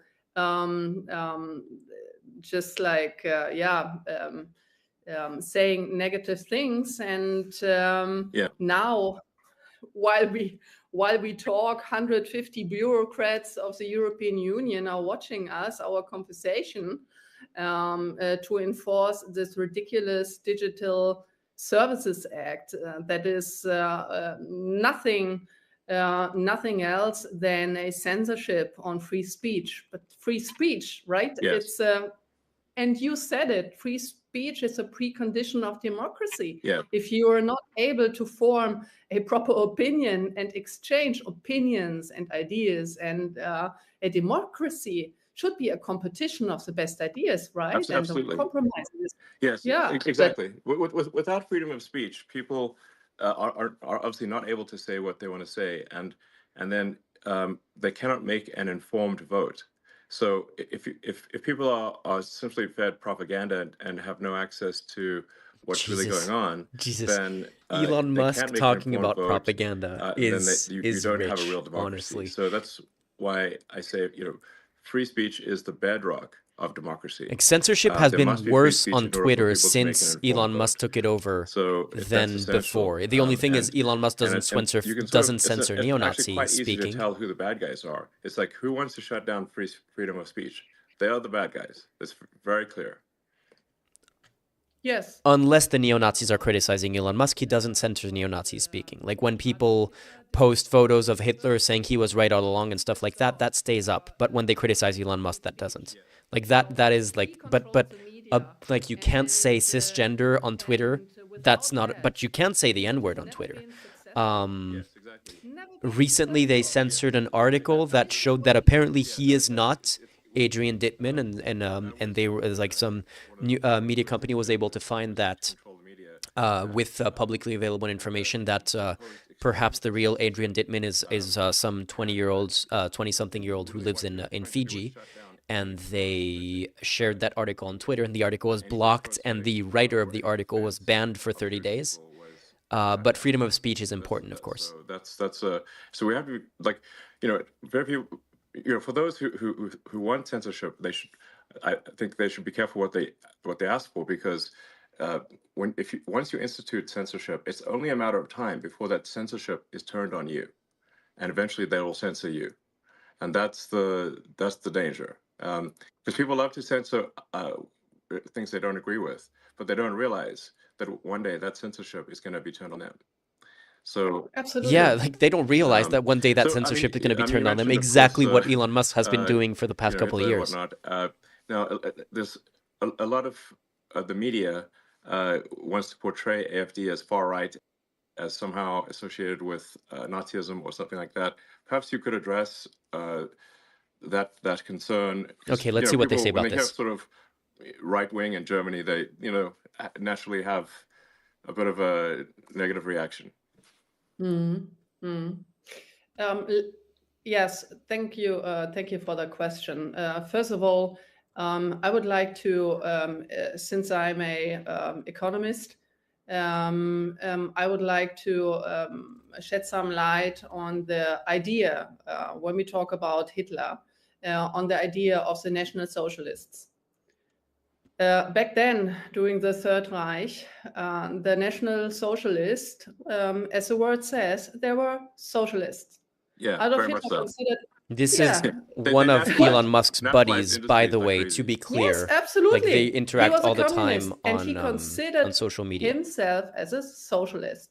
So what they did, they Oh my God, the they, Nazis were socialists they, meme as well. they state funded then the private companies, and then they asked for taxes, huge taxes, and then also wait a second, I need to ask the word now, verstaatlichen. Yeah, nationalize the entire industry. Yeah, you said that before, and the biggest success. The biggest same thing, success after that terrible era in our history was to label Adolf Hitler as right and conservative. He was exactly the opposite. He wasn't a conservative. He wasn't a libertarian. He was a communist, socialist guy. Jesus. So, full stop, no more comment on that. The And first we are people exactly the opposite. Hitler We are a killed was libertarian, socialists, but okay. conservative party. And see, look at this during during the discussion of this terrible Hamas attack on Israel. So only the leftish Palestinians, they criticize the policies here. So you have a deeply vested anti-Semitism within the leftish movement, and it was always that case. Why? Oh, interesting. And Adolf Hitler, he also played with that. He played with the envy of people. Jewish people have been highly educated, very cultivated, and they were successful. There were wealthy people back in Germany then. And then he enforced the envy of the population against these people. and it was a socialist measure taken against them. Look at Stalin, look at the Soviet Union under Stalin, the very same thing. So he was nothing else than an anti-Semitic socialist. Yeah. And we are exactly the opposite. We are a libertarian conservative party. We are wrongly framed the entire time. And we would like to free the people of the state. I want to have independently thinking people, self-confident people. I would like to have a state that is minimized to his functions, and letting the people having their freedom of speech, freedom of wealth also, like generating wealth. With these obnoxiously high taxes, the state erodes the backbone of wealth, right? So the people are not able to accumulate wealth that make them independent from the state. Right. So I would like to have independently thinking, well-educated people who have the freedom to form their own opinion. I want to have strong leaders in Germany. I don't want to have stupid, weak leaders as we had in the last couple of years, because these people cannot think straightly. And they're a big danger. Look at the war in Ukraine now. Yeah. They're a big danger to our national security and to actually to the entire European security. This is also my hope in Donald Trump and in your administration, that you end that terrible war, this very interesting hand position in this campaign poster. I'm sure it's purely a coincidence and not at all reference to anything. They actually given up on everything, like on a good military, on a good negotiation power. They completely depend on the US in the sense of, the USA need to do the entire job. We don't need to do anything. We just escalate the entire conflict against Russia. It's very dangerous. As opposed what's to going what? on here, and only you can basically stop it. As opposed to what? They refused every single President Trump is compromise that wasn't proposed by them. He's going to solve that conflict, I think, very quickly. As you point out, it's now been in somewhat of a stalemate for a few years, and all that's happened over the past few years is hundreds of thousands of people dying, but for no gains. And the longer this conflict goes on, the more Ukraine weakens relative to Russia. I mean, Ukraine is a much smaller country. It simply cannot afford the losses relative to Russia. Russia has, it's just, it's. This is the longer this drags on, the worse it is for Ukraine. And then you've got all these poor, men dying and for nothing. Why? I hope this terrible conflict can be resolved quickly, and I think it will be under President Trump. Yeah, it will be great, actually, because this is our now really the people here, like many people, are anxious, and they're anxious for a very good reason, I think, because this conflict has a potential to escalate big time towards a nuclear exchange. And here, the European governments, they have no measure, they have no strategy, they have no red line, no storyline of their foreign and security policy towards Russia, towards Ukraine. They have no strategy to end that. They don't have the military power. NATO. Right? So they underspend the budget that to is, NATO. Poland is in NATO, and that's the next country over, which is why it would have been good if Ukraine had been in NATO, because Russia wouldn't have invaded if that was the case. Of Germany, because that's why Ukraine wanted to be in NATO. Of GDP is supposed to be 2%. So Germany, on average, it's funny just how slightly above 1%. So Russia invades a bunch of countries like Georgia and starts doing a bunch of shit in Ukraine. So Ukraine is like, hey, we don't want to be invaded by Russia, so we would like to be in NATO. And as a response to that, Russia invades Ukraine, and then a bunch of other countries are like, oh shit, can we join NATO, please? Can we join NATO, please? Listen to this very interesting speech of J.D. Vance. He said he doesn't want to have client states, right? Yeah. So he wants to have independent states that also form their own independent opinion on things, right? Yes. So you, for instance, in your companies, you don't want to be surrounded by yes people and by mediocre people, right? So Right. me neither. Right. So No, I try absolutely. to acquire, yeah. So I try to Famously, there are plenty of reports of any time Elon Musk would say something at Twitter and someone pushed back even lightly on that and said, "Oh, sorry, that's not a good idea," he would like fire them on the spot. He is constantly surrounded by yes people. Yes sayers, right? Yes. Because you cannot learn, Yes. so you have no mistake correction. Sorry, I just said yes. Yes. Yes, yes, I'm here, yes. Yes, people. No, but it's so, but No, it's no, so yes, important. no. Yeah, yes. So, but yeah, no, absolutely. I mean, for say my companies like SpaceX and Tesla, we are constantly looking for critical feedback, because if we make a mistake, then the rockets blow up and the cars don't work. Yeah. So, physics is very unforgiving. There's, I say, like, really, physics is the law, and everything else is a recommendation, because I've seen people break every kind of law, but I haven't seen them break physics. And so if you don't get the design of the rocket and the operation of the rocket exactly right, and if even one thing is wrong, the rocket explodes. So, that's why I'm a strong believer in seeking critical feedback. And in fact, I think critical feedback should be viewed as a gift. Yes. Yeah, yes. Yes.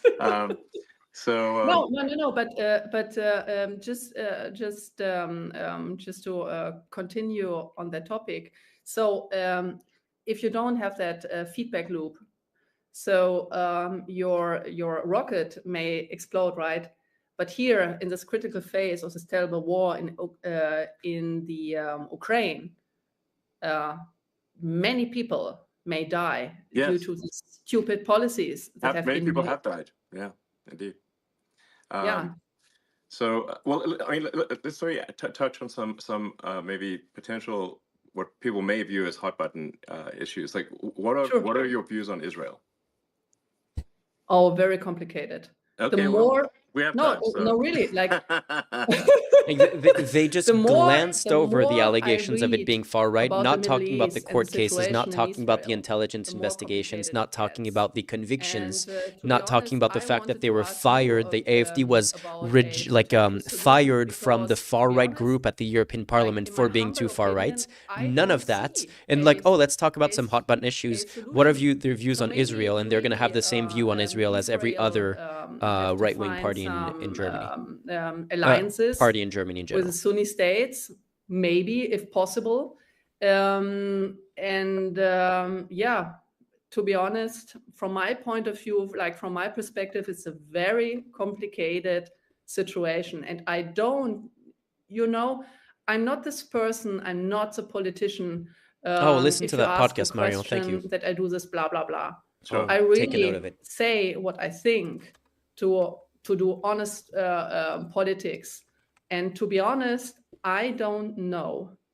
To be very frank, I don't know how to solve the conflict at this point in time. And I hope maybe you have an answer on that.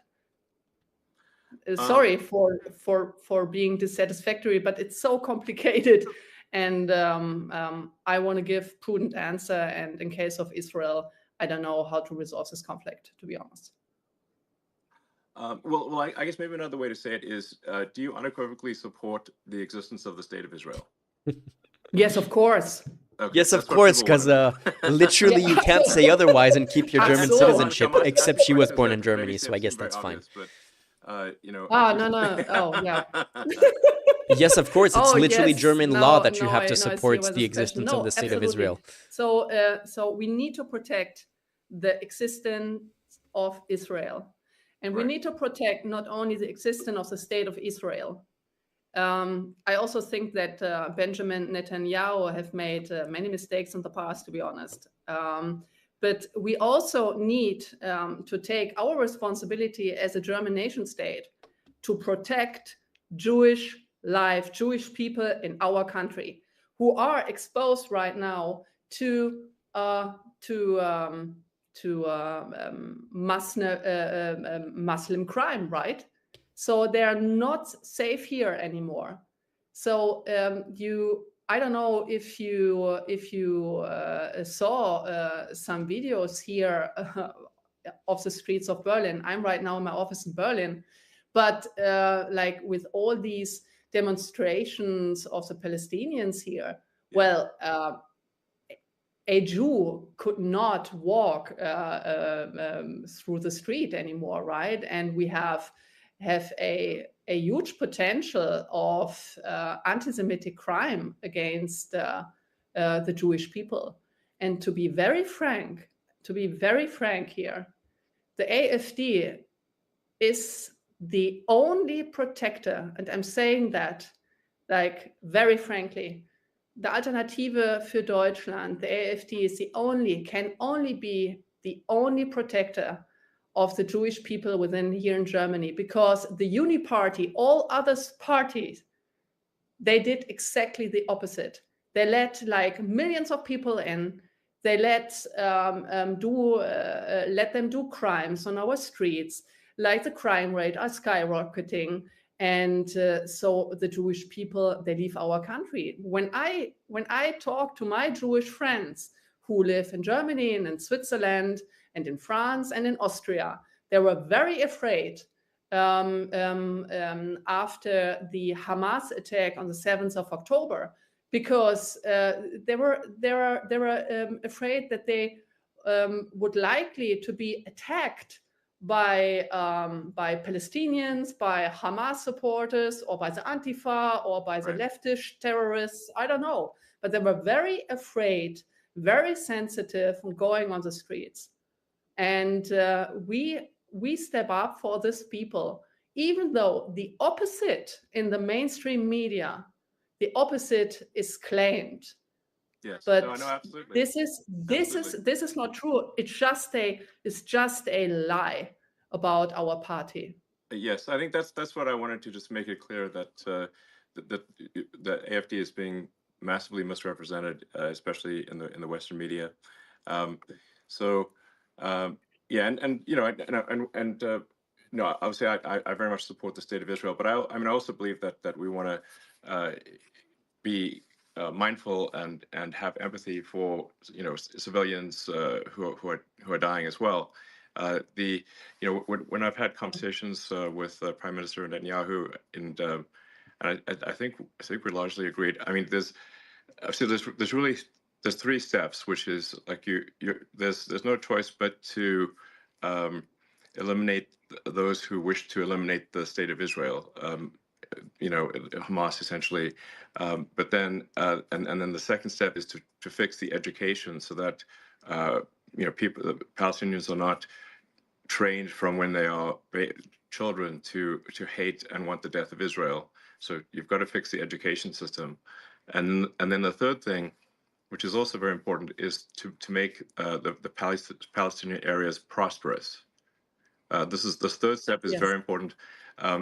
And this is maybe the hardest step, which is, but you have to have that third step. You have to bring prosperity. You have to help rebuild, and you have to bring prosperity. And I've had this conversation with many people in Israel. I said that third step is essential. And they've asked me, well, when has this worked? And I'm like, well, I'll give you a very big example. After World War I, the Treaty of Versailles was extremely unfair to Germany, and it created a massive amount of resentment. And the Treaty of Versailles laid the foundation with its extreme reparations laid the foundation for World War II. Without the Treaty of Versailles, Hitler would not have succeeded. True. Yes, but if you look at then the lesson was learned. So then after World War II, when Germany and Japan were defeated, the U.S. actually helped rebuild Japan and Germany, providing financial support to rebuild Japan and Germany, and now Japan and Germany are allies. They basically dodged everything and this is a very that would be fuel to the fire of calling AfD racist. so far. Yes. Like they literally You're talked about absolutely none right. of the hot button issues on that thing and After pretended to the Hamas attack, like dance around it basically. I just opened Google Maps to have a look. Okay, what is the geographic situation there? And when you see the Gaza Strip, right? It's a Gaza Strip which is just locked in, with no resources and not even water supplies. So there can be cut off a water supply and Also Mustache and Man other was a supplies, socialist just level like of delusion. just like instantaneously. And this construction also like just having a look like from a geographic perspective, you don't need to be very smart that this is not going to work out. And to make this area wealthy with specific measure being taken, it's a very vital first step. Yeah, True. I think it's essential. Did she say anything It there? requires overriding the natural human instinct for reciprocity, which is that to basically an eye for an eye. But the problem with that, an eye for an eye, is that if you keep doing that, an eye for an eye, as the saying goes, an eye for an eye makes everyone blind. That's why I think there's great wisdom to forgiveness. You need both strength and forgiveness. An eye for an eye. But this is the only way to stop the endless cycle of violence. It's a very nice sentence. Like the eye for an eye makes everyone blind. Yeah, exactly. So, so hopefully that can be the future. That's the best future I can think of. I think there's not some other future. Literally, they know so little about the conflict that they're not even talking about like the reasons why the peace process has been so fucked. So how about they're just going like, oh, can we just like not do an eye for an eye and just jump topics? Nothing there. Okay. What is your point of view? So we stopped that your administration will end the war in Ukraine very swiftly. But what is your perspective on the instruments and measures that could be taken? So would you like to talk about it? Oh yeah, no, absolutely. The thing is like the German position, the German mainstream position is like we fully support Israel and everything that they do all the time, and we can never criticize them. So like anything that's even moderately trying to find a compromise, or like moderately even saying, hey, maybe they shouldn't kill every single Gazan, is less Zionist than the like SPD CDU position, basically. I do think that there is a path here to a resolution, and but it does require strong leadership in the United States in order to get this done. So, yeah. I don't think Elon Musk knows anything about what he's talking about right now. And I do think it's possible to have peace in the Middle East as well. These are possible. So, and I think that would be a great future for the world. So, yeah. No, great. So it's absolutely fair. Okay, great. Very, very. I think we're gonna find a resolution. I think it's possible to have peace in the Middle East. Okay, great. Yes. That's all he has to say. Are there any other topics we should discuss, or if you have any questions for me, or anything you think people might want to know about? Yes, absolutely. Sure. Because I want to ask, and many people are interested in that. So why do you believe that flying to Mars and populating Mars is your top priority topic, the SpaceX? And when do you think, when will you be ready to have a human expedition to Mars? If you allow, if I may ask this question, because everyone is interested. So these are great projects, right? Yeah. Well, I mean, I think at a very high level, I think sort of like what set of actions are going to lead to the long-term prosperity of civilization, the sort of a growth in the scale and scope of consciousness. To the best of our knowledge, Is this seriously the level of conversation that they're we're the going to only have? place with Like, they're life, not going or to talk certainly the only about place with life the meeting that the is AfD intelligent in some had form. a You know, a lot year of and a people half think, ago, there where must they be wanted aliens, to but I've not do seen any evidence of a aliens. remigration policy of mass if deportations the archaeological records are for correct, foreigners then and deny this won't citizenship happen for in people years who have old. dual But citizenships, and civilization has undermine moved German from courts that writing went against is them. only They're not about going to talk 5,000 about that at years all. old, which is about They're 1 not going to millionth of talk Earth's about, existence. again, the So investigations into the all of human AfD, the civilization convictions is a against tiny AfD flash in members. the pan, They're just going to go so talk far. about colonizing Mars now, after And the rest say, well, what supposedly steps are you going to addressing take the hot to button ensure the issues, long-term as survival Elon Musk said a few minutes uh, ago. What I mean, of of course, I life, of wasn't knowledge, expecting of more critical consciousness? questions, but the And fact if that we're a it didn't even, multi-planet like, none of species, that our even came global up. span They were just like the only of the way consciousness that they is addressed dramatically greater than any single planet species. the AfD is far right is by her saying the mainstream media in Germany calls us extremists, but actually Hitler was a socialist, and like none of the other things, none of that, like not like literally the mountain of topics that you could bring up of controversies. Maybe like I would actually like to see Weidel's response on the remigration issue. I would like to see her respond about like the Brandenburg meeting, or Björn Höcke's convictions, or the AfD's expulsion from what's the name of the EU parliamentary group that doesn't even exist anymore, but like the fact that they were expelled from an EU parliamentary group for being too for their rhetoric being too close to Nazis. I would like to hear some of that, but that's not even going to be addressed at all. Like, what the fuck? Or it may be open for a long time. But just in case it is open for a short time, we must take advantage of this window and as quickly as possible become a multi-planet species and ensure the long-term survival of civilization. So what is your time frame?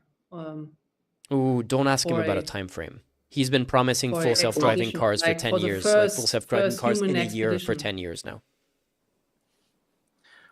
Well, yeah, so to be clear, what matters is not so much the sort of flags and footprints, but the establishment of a self-sustaining city. My German is very, very bad. So when I use German sources, I Google translate them, or I ask German-speaking friends to help me with the research. My German is like really, it's ordering coffee levels of like that's about all I can do is order coffee. That the Mars colony does not die out. That's if we are able to reach that point, then we have passed one of the very important and fundamental Fermi great filters. There's this idea of like, well, why don't we see evidence of intelligent life? Well, that there's this idea that there are these various great filters that these civilizations never pass. I wish we And could one of just those like great fast filters forward is through this part of the never going beyond your conversation home planet. and see So if we can anything pass the important Fermi shows. great Are they filter going to of take being questions? a single planet species. And to be clear, if we are a single planet species, it is No, just that's a matter exactly of time what Mario is we are saying is annihilated. the reason why they had One this can argue conversation about how is long to polish it'll up her take, image, which is but why they eventually there talked will be about something that none of the happens difficult that topics at all. annihilates civilization. It might be very far in the future, but we simply know This from entire the fossil record, interview, as I mentioned, that there have been at the least 5 only point of massive this network change interview events. was And I think to make there's her added look risk for normal. humans that we could destroy ourselves. Because the dinosaurs And did I'm not honestly, have, I'm surprised that they didn't thermonuclear even talk weapons. about So, the reasons they also why didn't have he's interviewing spaceships. her and not Björn So, Höcke. The so fact we've that she's a got woman, the fact that she's we've got the risk of a lesbian in a relationship with an immigrant. I'm surprised that they didn't bring those things up as a way to show supposedly that they're not a far right party. But like that is what Elon Musk said ahead of the interview to show that oh, how can they possibly be far right? And like they didn't even present that side of the party. They just completely ignored the topic of the AfD's extremism, other than saying that they're not extreme and that's it. every 2 years, every 26 months. 2 years. 2 years. Yes. So the Earth obviously takes a year to go around the sun. Mars takes approximately 2 years. What? Why are we and obviously listening one to cannot them go to talk Mars about when it is on Mars? the other side of the sun from Earth. Yeah. Is this a hot So button voter we issue in have to Germany? wait for when Mars is in roughly the same quadrant of the solar system as Earth, and that occurs for about 6 months every 2 years. And the optimal transfer window is typically just a few months. So for a few months every 2 years or every 26 months, you can Yeah, transfer R's to the devil. I Mars. think you're right on that. There's currently a Mars transfer window, which means that the next one is in 2 years from now. And then there'll be another one 2 years after that. So for the one in 2 years, I think we can send uncrewed starships to land on Mars to Is it test that confirmed, we Anno the landing systems 2123, is are it working confirmed that properly. they're not going to release any reports before the election? Because that would, We want to make sure that we that's kind of don't crazy. add So the more Verfassungsschutz prejudice to Mars. is the German, it's the German equivalent of the FBI, and they have officially declared that they are investigating the AfD for suspected extremism. That has been a thing for a long time, and apparently they're not going to release the report this year or before the election. That's pretty crazy. Like, it's pretty crazy that you can have not even like a preliminary reports ahead of the election, just like a thing. Hey, by the way, just a reminder, this is the stuff that we've been working on about this party that is like the most. The parties that's growing the most in elections in the recent years. Just a reminder that we are investigating them for extremism, and this is the evidence that we have. Like any kind of like preliminary summary of what they've been working on would be useful, but apparently nothing. The BKA is FBI, for Verfassungsschutz is more like NSA. Fair enough. Yeah. Tons is enough to make Mars self-sustaining. So maybe it's a million tons of cargo to the surface of Mars and about 1 million people or Is more. the report? Are you saying that the report is supposed to be coming out, Mario? That's really what matters. The critical threshold from the I standpoint really need to pee. I'm gonna leave this running. Well, I'll be back in of the a future of minute. civilization is that Mario, if you that have point information of on the reaching report, on Mars where Mars can can grow you send by it to me itself, via even WhatsApp, if, please? By the way, I sent you a resupply message ships there. from Earth stop coming. At that point, the future of civilization branches, and to a good branch. And the probable lifespan of civilization is dramatically greater. And Yes. my guess is that there will be cases where the future Martians actually come and help and rescue Earth, and when there is an emergency. Just as America has helped to rescue the rest of the world in World War I and II and the Cold War. Where would the world be if not for America helping out in those three circumstances? So I think that there's a good chance Mars helps save Earth at some point in the future, maybe many times.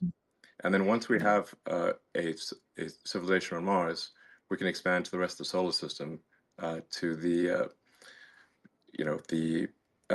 larger asteroids like Ceres, maybe to the moons of Jupiter and Saturn and beyond, at least through the rest of the solar system. And then and then we go from being hopefully a multi-planet civilization to at some point a multi-stellar civilization, and we're out there among the stars, and then we can try to find out what is the nature of the universe. Perhaps when we go to and visit these faraway star systems, we will discover the remains of long dead alien civilizations.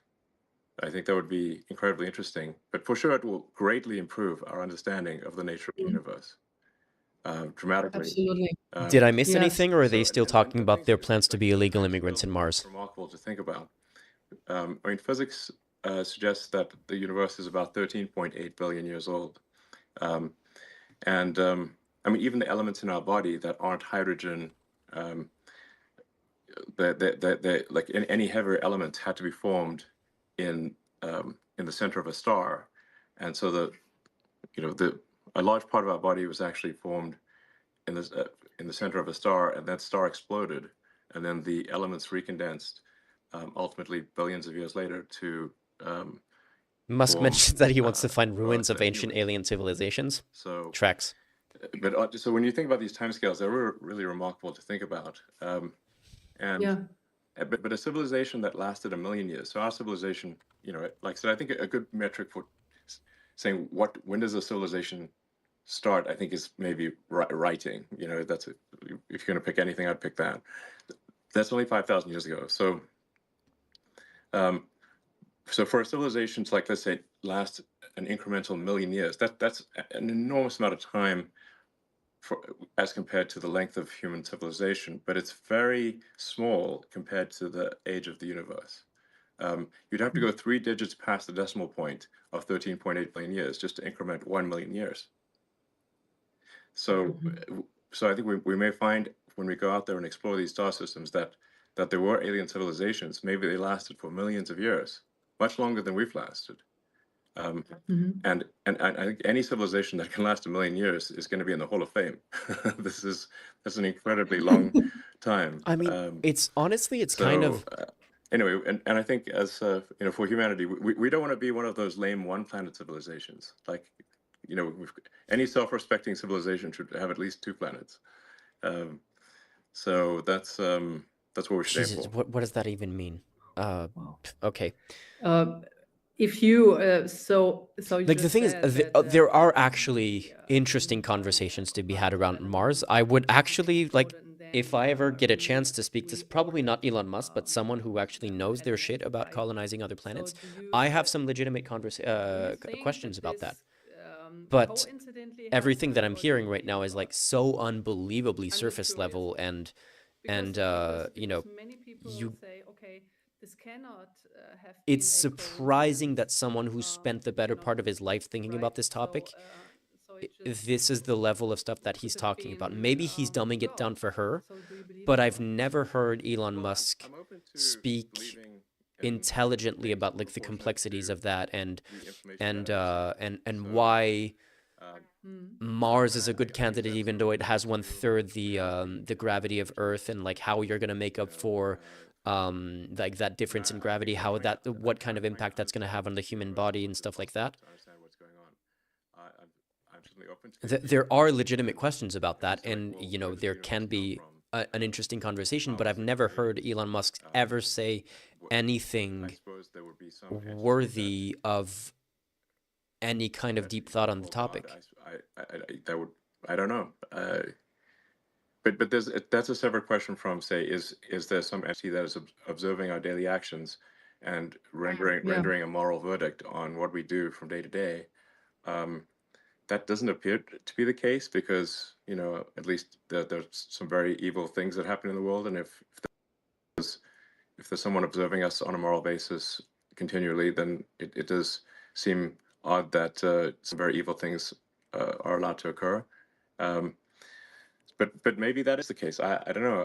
I try to form my opinions based on what I learn, and as I learn more, I aspire to change my views to match what I learn. Hmm. Yeah, same here. To be honest, I'm still on a search. I don't know what to believe. So it's called maybe a agnostic. And but it's very interesting to see how the world and also the universe evolved. It was incredibly interesting to listen to your visions. It's quite a vision He said nothing of for interest every one that, of us. like, maybe he said something Yeah, really but insightful and what I have interesting is a while I was philosophy of taking a curiosity. piss, but, like, So I'm curious all about of the this nature is of the like universe, 16-year-old and first I time would he thinks say I about, like, subscribe to the first time a Douglas Adams 16-year-old thinks school of about philosophy that's life described in the Hitchhiker's Guide on to another the planet Galaxy. is the level of thought that I've heard from And Elon Musk on this topic. in that book, the Earth was sort of a giant computer that was trying to answer the question, what is the meaning of life? And then it comes back with 42, and then they're like, what does 42 mean? And it's actually the answer is the easy part, and the question is the hard part. That was actually quite an illuminating thing for me, because I had a sort of an existential crisis when I was, I don't know, 12 or 13, about the meaning of life. And I read many of the religious texts and the books on philosophy. It's like reading Schopenhauer, Nietzsche, and whatnot, which is a bit depressing if you're to read as a child. But ultimately, Why? well, Why? No? they're a bit negative. Um, so at times, it's actually, it makes more sense reading it as an adult. But then I read the Hitchhiker's Guide to the Galaxy, which is really a book in philosophy in the form of humor, and I think it kind of really that I thought was very insightful. That that we should basically try to understand the nature of the universe, and in fact understand even what questions to ask about the answer that is the universe. And so that led me to conclude that we should aspire to expand the scope and scale of consciousness so that we're better able to know what questions to ask about the answer that is the universe. I mean, he is just like So we should just giving the seem most to surface take a set of level actions take that to the lead to a Hitchhiker's Guide to the greater Galaxy, but like understanding I have a really hard time of the universe. believing that he spent that much time reading about philosophy and stuff like that, considering just how Actually, he's these never these said are anything that was perfect last either words, to be philosophically honest, insightful for our conversation. or Because I don't know even right now, like repeating interesting points of any of the philosophers that continue. he supposedly read. Because no, really, because these words are so beautiful, so I would just like screw it up. And it was wonderful. It was it was wonderful talking to you and listening to your views of mankind, and also to have an idea of your vision. It's very visionary, and yeah. Well, Thank you so much. Well, it's been a pleasure speaking, and I hope people listen to this conversation and find it helpful. All right. Thanks, everyone. Thank you, Bye, and auf everyone. Wiedersehen. Thank you, Elon. That's it? No questions from the audience? Nothing at all? Bye. Thanks. Are you serious? That's it. Are you serious?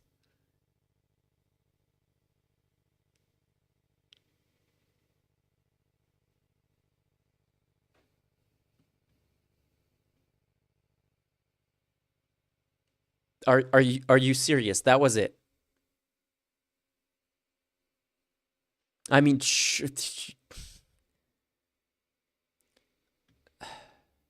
let me see. Can I keep this recording for later just so I can...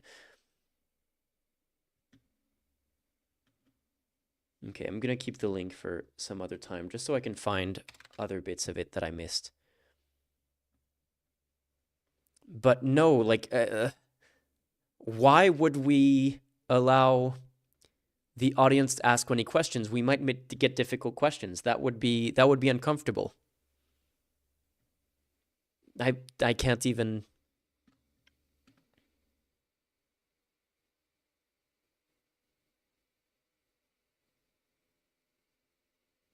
Yeah, exactly, Skylark. Like, because you know that if they had opened it to questions, they would have had to answer some of the difficult topics, like probably some of the ones that I brought up.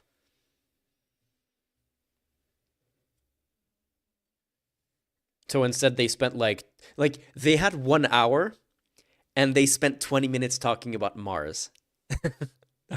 Are you they had 1 hour, like probably her biggest interview, the biggest platform that the AfD has ever had, for 1 hour, and they spent 20 minutes of that 1 hour talking about colonizing Mars a month and a half ahead of a major German election that is probably going to be like their best result in any German election since they were founded. That's the thing that they talk about, and they don't talk about any of the things relevant to the party.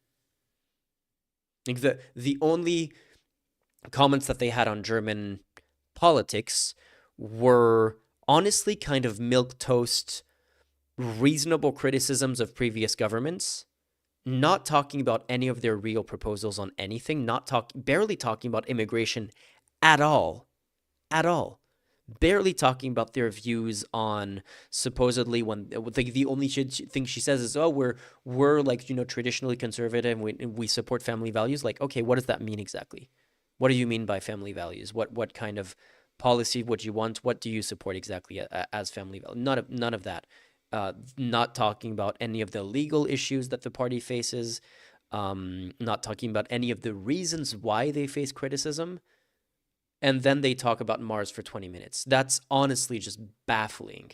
It's not surprising at all, but it's completely baffling.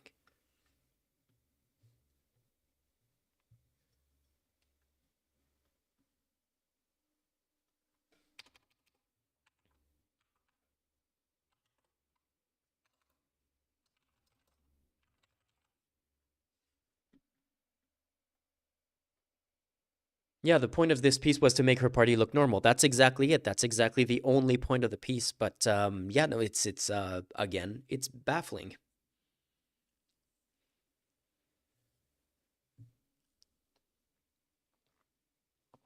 Okay, let me check something for a second. Um,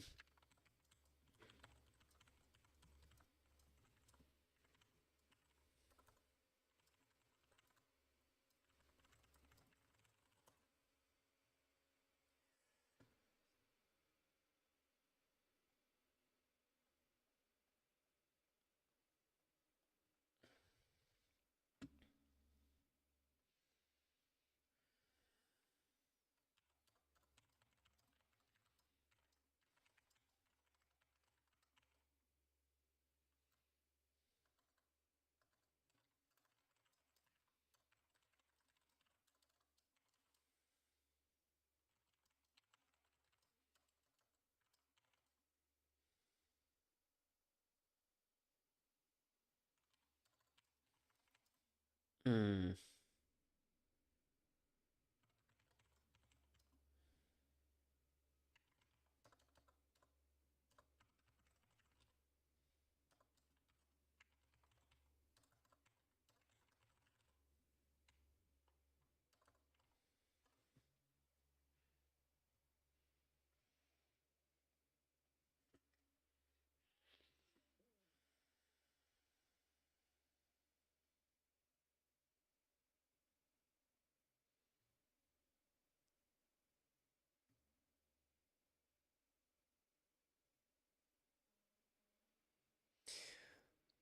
I say I know that Mertz will look. Mertz is the CDU candidate. Will work with the AfD this election or next election. I think it's it's the same with the Republicans in the national and the national rally in France, where like the same leader of the party a couple of years ago was like, we will never ever ever ever ever work with the national rally, and this election he was like, oh, by the way, we are actually going to make a coalition with the national rally for this election, and that actually caused this party to like blow up and split in two, but that that is what happens.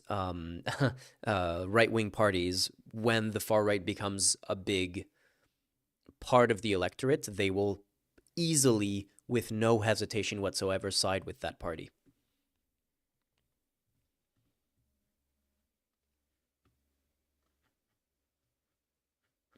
Give me a sec.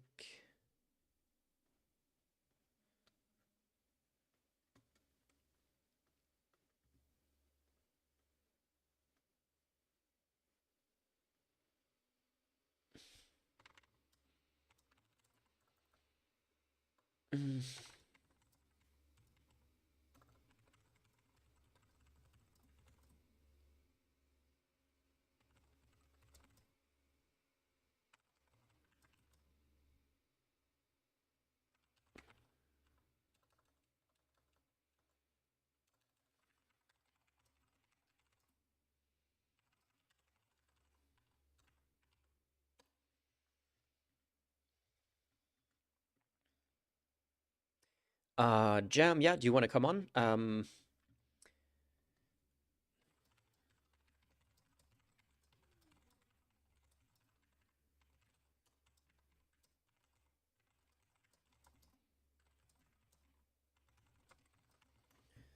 If you'd like to hop on, I would be very happy to. Let me set something up. Because someone else might be coming on as well. Okay, yeah.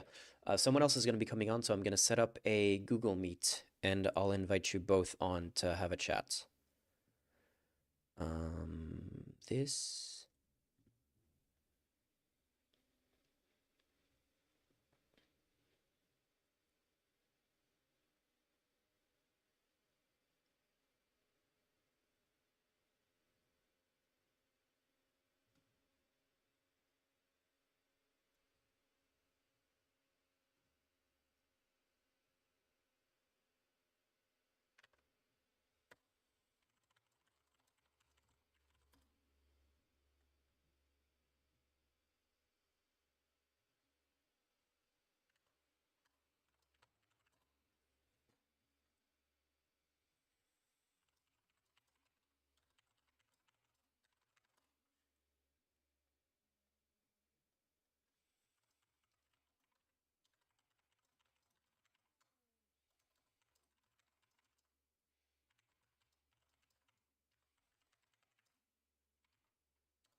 Mhm.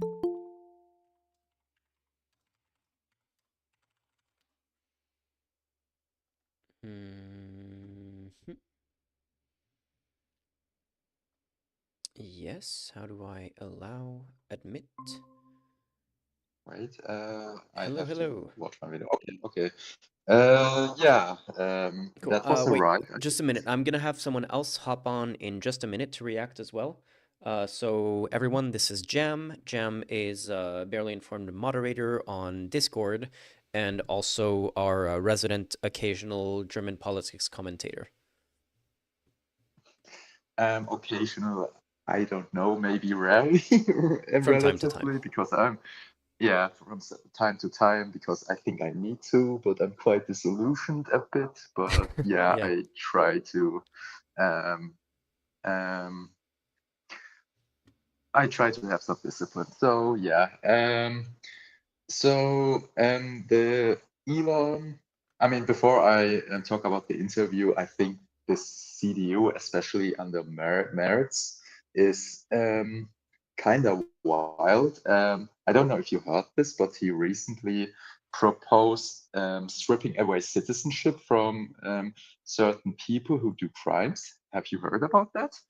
Yeah. That rings a bell. I know that there was it Yeah. actually officially, did it actually officially become a law that Mhm. criticizing the state of Israel is something that can strip you of your citizenship? He Or is that didn't still being necessarily discussed? mention.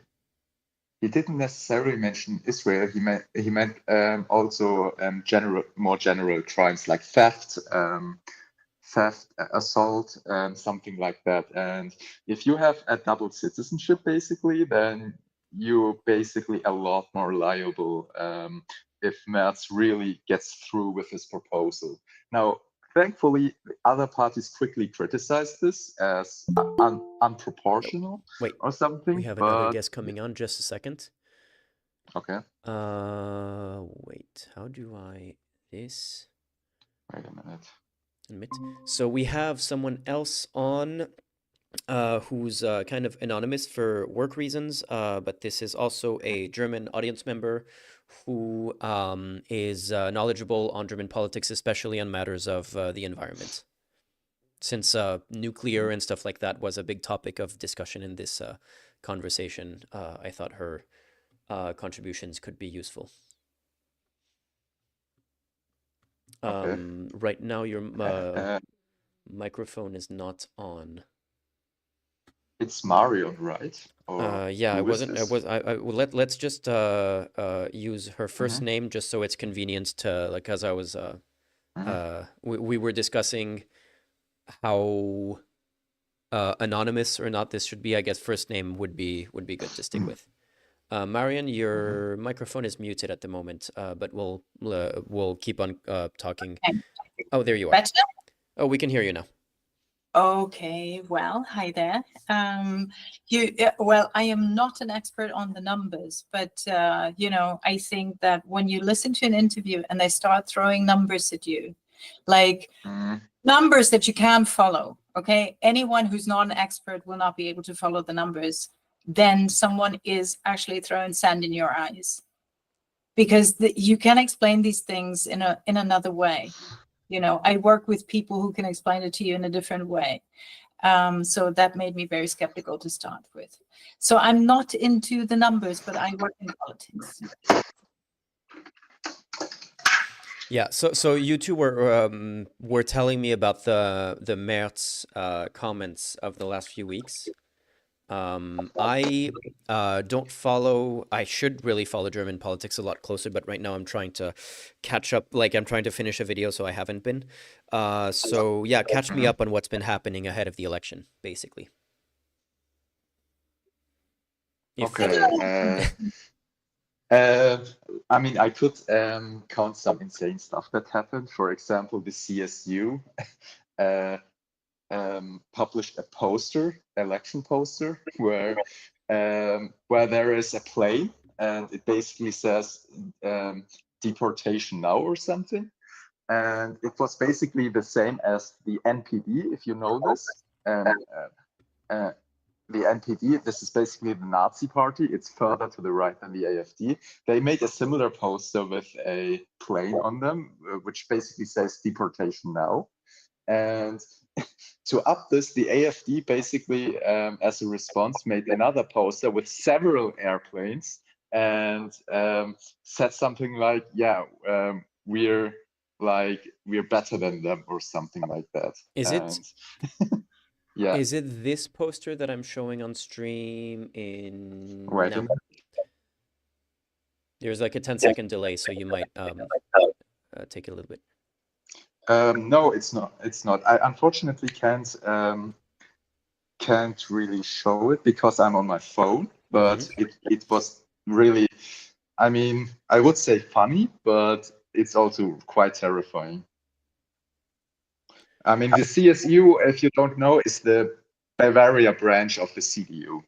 Yeah. I was about to comment on that. Yeah, the CSU and CDU are basically the same party. It's just regional differences. Yeah. So yeah, I think Merz is really trying to push, and especially the other parties really shifted right. The Greens, the SPD, and the CDU, and for example, the Greens, they recently proposed to deport Syrians that do not work here, something like that. I think the lead candidate Habeck proposed that. If you know Robert Habeck, and Robert Habeck basically doing the Kamala Harris strategy. He basically doesn't really stand Which for one? anything, really. Yeah. Which one? What? Which Kamala Harris strategy? Kamala Harris had a strategy? I mean, a non-strategy is also a strategy, I guess. But the thing is, what I find really funny about the Greens is the last election they won like quite bigly, and especially through Fridays for Future, but they kind of threw that away because of Greta Thunberg said some weird stuff, and climate change basically isn't quite a big topic anymore than in the last election that Fridays for Future basically pushed. And now that Fridays for Future is basically, basically infighting, and especially because of Greta Thunberg, it doesn't really pushes the strategy up. Like climate change, for example. Now migration is the big topics, and most major parties basically shifted right. And the current government, the traffic light government, also passed stricter immigration rules. I analyzed them. I don't know exactly what they did, but especially safe countries, for example, if people could get, for example, easily more deported if they travel to their country where they fled from or where they originated, stuff like that. They basically made the bar and what crimes you can do basically a lot lower. So pettier crimes can be reasons that you get deported, stuff like that. So they passed this kind of law. They also passed a more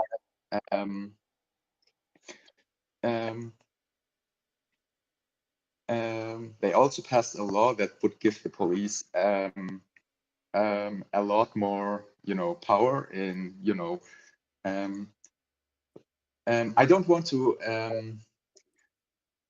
want to misrepresent them, but it's really not that much. But they basically gave the police the permission after a court order and I think the head president of the police, that they can basically search publicly available data of a specific person in the internet. And the CDU thought that this doesn't go far enough. They don't want any court warrant, and the CDU basically wants to completely monitor publicly available data to any person without any reason or any court warrant or something. That sounds yeah. incredibly like it's interesting because before I moved to Germany, one of the early impressions that I had of Germany is like I actually know of multiple journalists who came to Germany from the US to avoid the NSA, basically. I'm thinking specifically of like Laura Poitras, who part of the reason why she lived in Germany, I don't know if she still lives in Germany, but part of the reason why she moved to Germany was to avoid digital surveillance by the NSA. And what you're describing right now is exactly the kind of stuff that the US did after 9/11 with the Patriot Act. Yeah, so basically, after Solingen happened and certain other crimes, like for example, the attack on an Israel embassy, or what else happened? Yeah, basically hate crime skyrocketed in the last few years. So they want to give the police, at least the current government wanted to give the police a bit more power. And the CDU thought it wouldn't go far enough. And I'm pretty sure if the CDU would go with the proposal, the courts would basically just shut it down. Fun fact, the most laws that were basically shut down by the courts were from the CDU, and these were mostly security laws. So just some little fun fact. So yeah, I mean, but yeah, you can see that there's a significant or relatively significant right-wing shift of all parties. Migration is nowadays, unfortunately, the biggest issue right now. So parties, of course, run on that. And yeah, we will see how this happens. I mean, I don't want to compare the US with Germany, and I don't know if maybe the Kamala Harris strategy works in Germany, but I don't know. So yeah, let's see. Well, is it okay for me to comment? Yeah, I was about to ask you to, yeah. Yeah, sure. Okay. So the way I see it, the Green Party, when they came into government, they couldn't do everything. As you said before, they won by large numbers because climate change was such an issue at the time. And everyone was concerned about it. It was the '1 topic anyway. And the problem is that when you actually invest into climate protection, et cetera, it becomes uncomfortable. All of a sudden, carbon dioxide has a price. This is obviously, it's not going to pay for itself. And that is basically what happened with the GEG, with the GG, with the heating law, whatever you want to call it in English, or whatever it is called in English.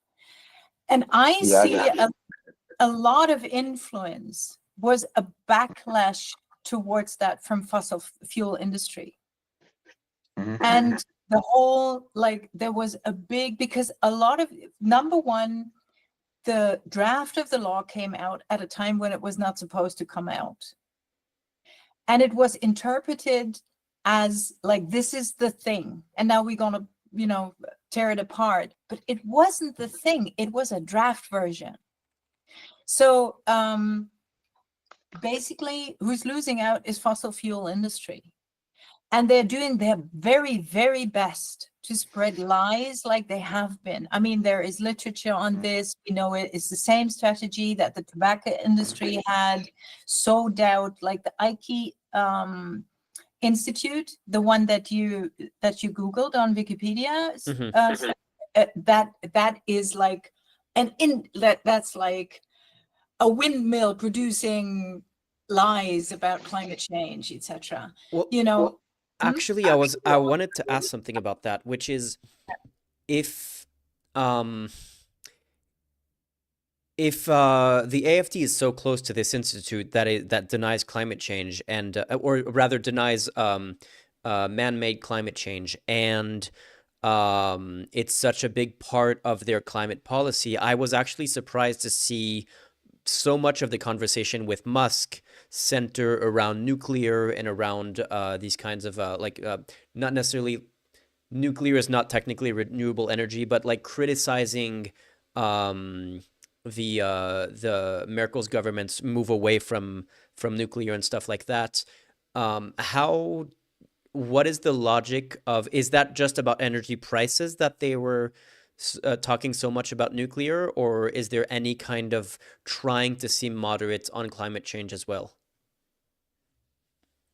No, I think it is all about, this is the cleanest and least expensive type of energy that we can have. Everybody has it, supposedly, is what they're saying. I'm not saying what I think. I'm saying what the AfD is saying. And we would be idiots to move away from it. Mm-hmm.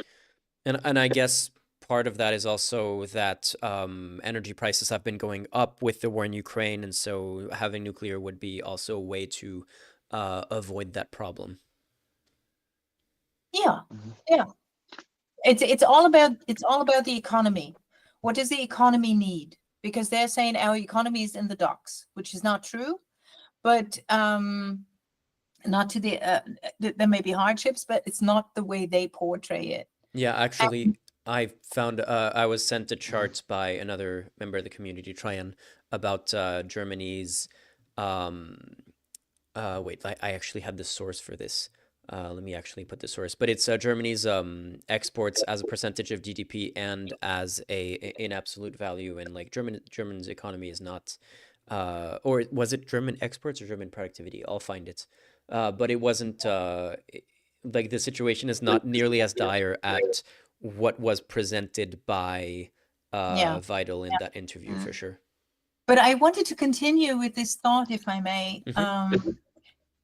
So the backlash was against climate change measures against climate change, but overall the Green Party, like they're being absolutely demonized by Merz, by Söder. Yes. Up to a point where you can say that Söder and Dobrindt in their press conference, they were like, there is no way on this planet we could ever go together with the Green Party as the CDU-CSU union. So basically, he's trying to dictate the future chancellor which coalition he could enter or not, which is pretty weird because remember, like Jam explained, the CSU is just the union, the conservatives in one state in the whole of Germany. And they're trying to say, no, you can't do this anymore, or you can't do this at all, which is leaving the union. Basically, the CDU is then at a point where the only coalition she can enter into is with the Social Democrats. And that would also, so basically what's going to happen is the CDU, CSU, they're going to win. They cannot go, they proclaim they don't want to go with AfD, neither Die Linke nor BSV. The FDP, we don't even know if the FDP is going to be part of the next parliament. We don't even know. So basically, what kind of coalition is that going to be? So for people who are not familiar with German politics, the spectrum would be, you have BSW is the Sarah Wagenknecht party that's an offshoot of Die Linke. Die Linke is like the more left-wing party. Then you have the center-left party, that's the SPD. Then you have the neoliberals, the FDP, CDU, CSU are the conservatives, and then you have AfD, and then I guess you can include NPD as well, but those are not even really that relevant. Do the NPD even have like representatives in parliament at the moment? No, they never had. Okay. Only in some state parliaments, and you can guess where. Yeah. So basically, if the CDU-CSU wins in the upcoming elections, which seems like the most likely case, the question will be how much, like, what share of parliament are they going to have? Who are they going to make a coalition with? And will a coalition with maybe the FPD, will a coalition with the SPD even be a possibility? I don't know if that's viable politically for either of those parties. Well, it's not wise to have only one possible constellation. Yeah, You cannot possibly negotiate anything if basically, you know, it's do or die. Yeah, it's that, and it's also it's an open question at this point with the rise of BSW and AfD. If CDU plus FPD plus SPD, which FDP, sorry, plus SPD, which I don't even know if that would be even a workable coalition under any like realistic scenario, would be enough of parliament for them to even have a majority of parliament. At the moment, it looks like the FDP is not even going to be part of the parliament. They're not going to have looking at the polls, the only possible coalitions are CDU, CSU, AfD, Union, SPD, or Union Greens. Yeah, Union is another way of saying CDU is CSU for people who aren't familiar. And yeah, like she said, the Greens are really hated. So and often very unfairly, they either think they are woke, they just want to increase taxes, energy. They just want to increase energy prices.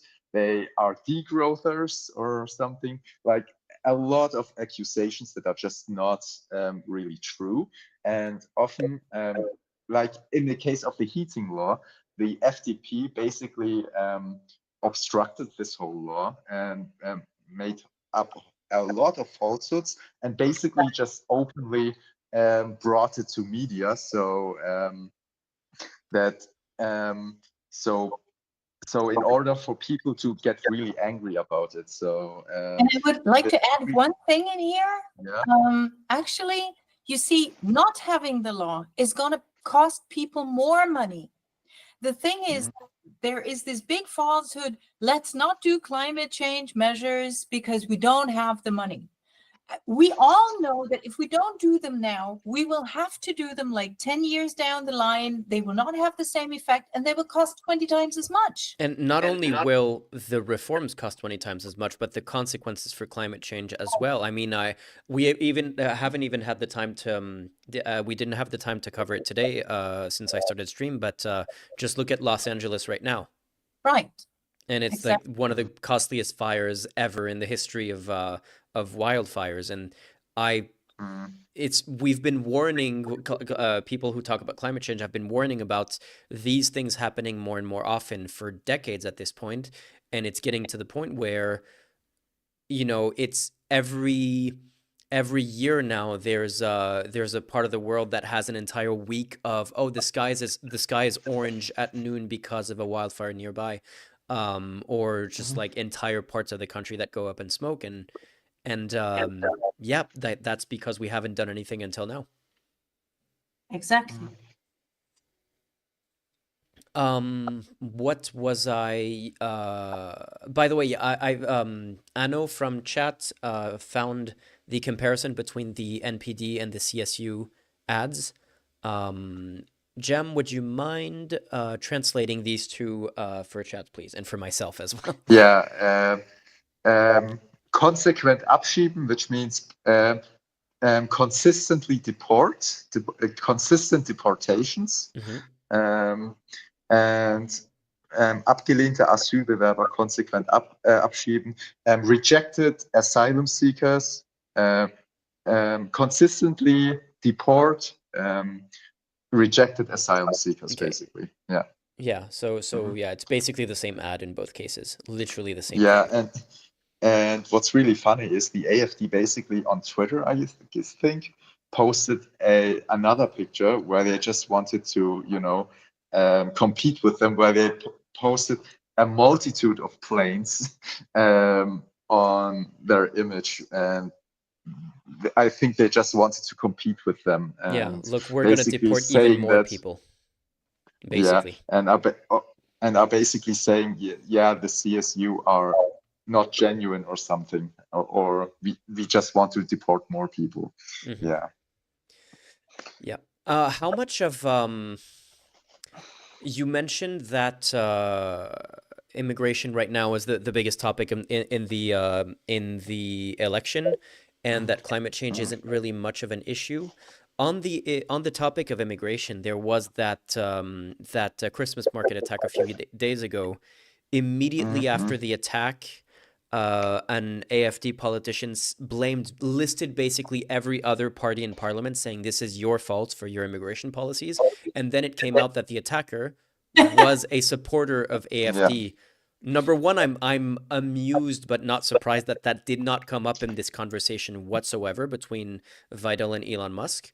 But it's funny because after the attack, Elon Musk was furiously tweeting that it was a lie by the media that he was a supporter of AfD, even though his tweets were public and publicly available, and he retweeted Vidal on a regular basis. So this would have been an interesting topic to bring up when you have Vidal in there with on a call with you. But I'm curious how much of an impact this has had in the conversation around the election so far since the attack. Yeah, I looked at the polls, basically no difference so far. So I don't know. So how the media talked about this? Well, I think they basically said that they were more like right-wing adjacent. They talked about that, and many leftists and left-leaning people or journalists consistently corrected that this was a right-wing terror attack, something like that. But the thing is, I also heard people, especially from the right, that we don't really care. If people don't know about this and only know his name, this would benefit us. Yeah, I think one politician basically admitted this, so that they see this as an asset. I'm pretty sure. Yeah, I know one politician really basically admitted this. Yeah. Because it's true that the attacker was what came from Saudi Arabia. So I guess like if his name is the only thing that you know about the attack, it looks very different from when you actually look into what his politics were. Yeah, I need to find it. I don't want to make claims and can't not prove it. But the thing is, I read about the history of the AfD. There were some instances where I think where some attack happened and the AfD basically jumped on the bandwagon, and it wasn't an asylum seeker or a migrant or something. They it's pretty clear they want to jump on the bandwagon, and they are using this attack as an asset to benefit them. So for them, it's not important whether it's true or not. I mean, for them, it really doesn't matter. They will use it and they will deny whatever they don't like, and they will make up whatever suits them. I think that, there should be no illusion about what this was. I mean, no one could seriously, of course, there would be no audience questions, or there would be no difficult questions, or I mean, this was throughout a puff piece for Alice Weidel, but also I was wondering, what was Elon Musk's gain from this conversation? So basically, I think I could see two things. One is that now that he has this Doge thing going for himself, apparently, he wants to be seen as someone who understands politics, which he very clearly doesn't. And it's the fact that he interviews someone, if you are not familiar with German politics, all you really hear, I figure, is This lady runs to be the next chancellor. Oh, they had Merkel for a long time, so they really like lady chancellors, don't they? You know, and then for him to start out by saying she is the leading candidate. Maybe he said of the AfD and I missed it, but all I heard was the leading candidate for being the chancellor. Yeah, that's what you were saying early in the conversation. That's true. Yeah, I didn't think of because like she's the leading candidate of the AfD, like the head of the list of the AfD. But yeah, that's true. That I'm not sure if he said of the AfD, in which case it would sound like he's saying she's leading the polls, basically, which is there's no interpretation under which that's correct. Exactly. So I would say that he's trying to present himself like someone who's knowledgeable in politics, which I find really laughable. Or the other point I would say is he is presenting himself as someone who has the power to interfere with very, very important decisions, political decisions in other countries abroad. And also you have to see that the United States, they have the court ruling Citizens United, you know, where basically corporations, the donations of corporations to politicians are seen as free speech. Yeah. We don't have this. We don't have this in Germany. This is being investigated by the president of the federal parliament. And this is also being investigated by lawyers, whether this was even lawful, whether this was legal, or whether this is actually I don't know how to call it. It's not a donation. In-kind contribution, yeah, I guess it would be called. Exactly. And whether that was illegal. And that's why and even more so, I find it laughable. And I wrote this in the chat earlier. You see, I checked on X before, and it had all these posts about, oh, the EU is censoring this. They are afraid. They're censoring this conversation because they don't want the truth to come out. No, actually, and that is illegal. Their censoring is illegal, which is wrong throughout. They're not censoring. They're actually making sure that the law is being followed. Because you have different laws from Germany. But if you don't know this, you actually think, oh, well, you know, Elon Musk, he's really got this going for himself. And what they're going to do, it's the AfD. Someone wrote, why are they even doing it? The followers of the AfD probably don't speak English well enough to follow this conversation. I think that's a very good point to start with. However, they're going to put in subtitles, have it translated, put it into little snippets, and put it out there and make, you know, comment as in, you see, Alice Weidel, she is being invited to talk to the most important and most successful people in the world. Now, you want a leader like that, don't you? Yeah, no, of course. It was entirely just I think considering the substance of the interview, of which there was none, the entire point of this interview was just to legitimize the AfD more than it has been able to do on its own. Having the support of the richest man in the world, of course, helps them regardless of what the topic of the conversation is. And especially if they manage to keep the topics of the conversation as innocuous and bland as possible, that just makes them look like a more normal party to people who aren't that engaged in politics and don't really follow the issue. Right. And also you have to see, as we know, far-right US politics is very closely connected to far-right European politics. Think Orban, you know, think, Orban, definitely. If she could make that connection, you know, it would give her a lot of standing in the eyes of certain people. I often talk about this because I have a view that's a little bit more international than just looking at at individual countries. It is my main worry is far-right parties legitimizing each other. Like when we see, for example, Meloni's party in Italy having a lot of success over there, and then other parties modeling themselves after her. Yeah. to have more success. When we're seeing, for example, this new EU parliamentary group that was founded a few months ago it was directly founded by Hungary's what's his name again? I'm really bad with names. Orban?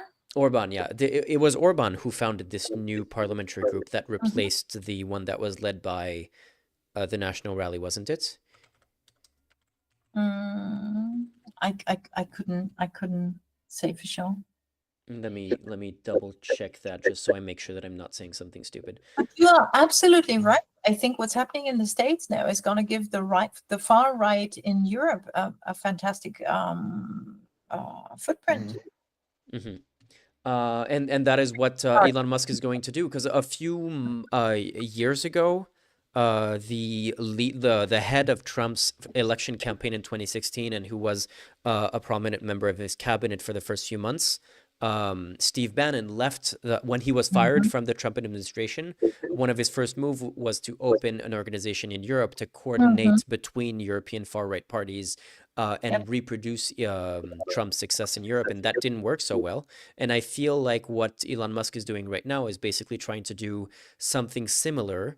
The problem is that Elon Musk doesn't know anything about politics, so he's clearly going to have a harder time doing that based on his knowledge alone, but he does have a lot more money, so that could actually work. I think, very often such experiments in politics, they don't work the first time. That is a very typical scenario, a very typical thing to happen. But still, people don't stop there. And I think, okay, right now it looks like Bannon and Musk are not going to be big friends. However, I think that Bannon is a very smart person. And he will, I could absolutely see him twisting the narrative in a way that he can utilize Musk somehow, and the money that's behind Musk. Because he said, for example, the other day, he said, these people are all vain. I am not. I just want to get the shit done, basically. And I could see Bannon start something and connecting, maybe then it wouldn't go through him. Maybe it would go through somebody else. But it would be organized by him, because he is a very smart person and he understands politics very well. Yeah, I mean, for sure, a combination of, if they do manage to get along, a combination between Bannon and Musk, like Bannon's knowledge and Musk's money, basically, and Musk's business priorities, I would guess as well, would have an impact in this. Would definitely be something that would be very damaging for European politics. Yeah.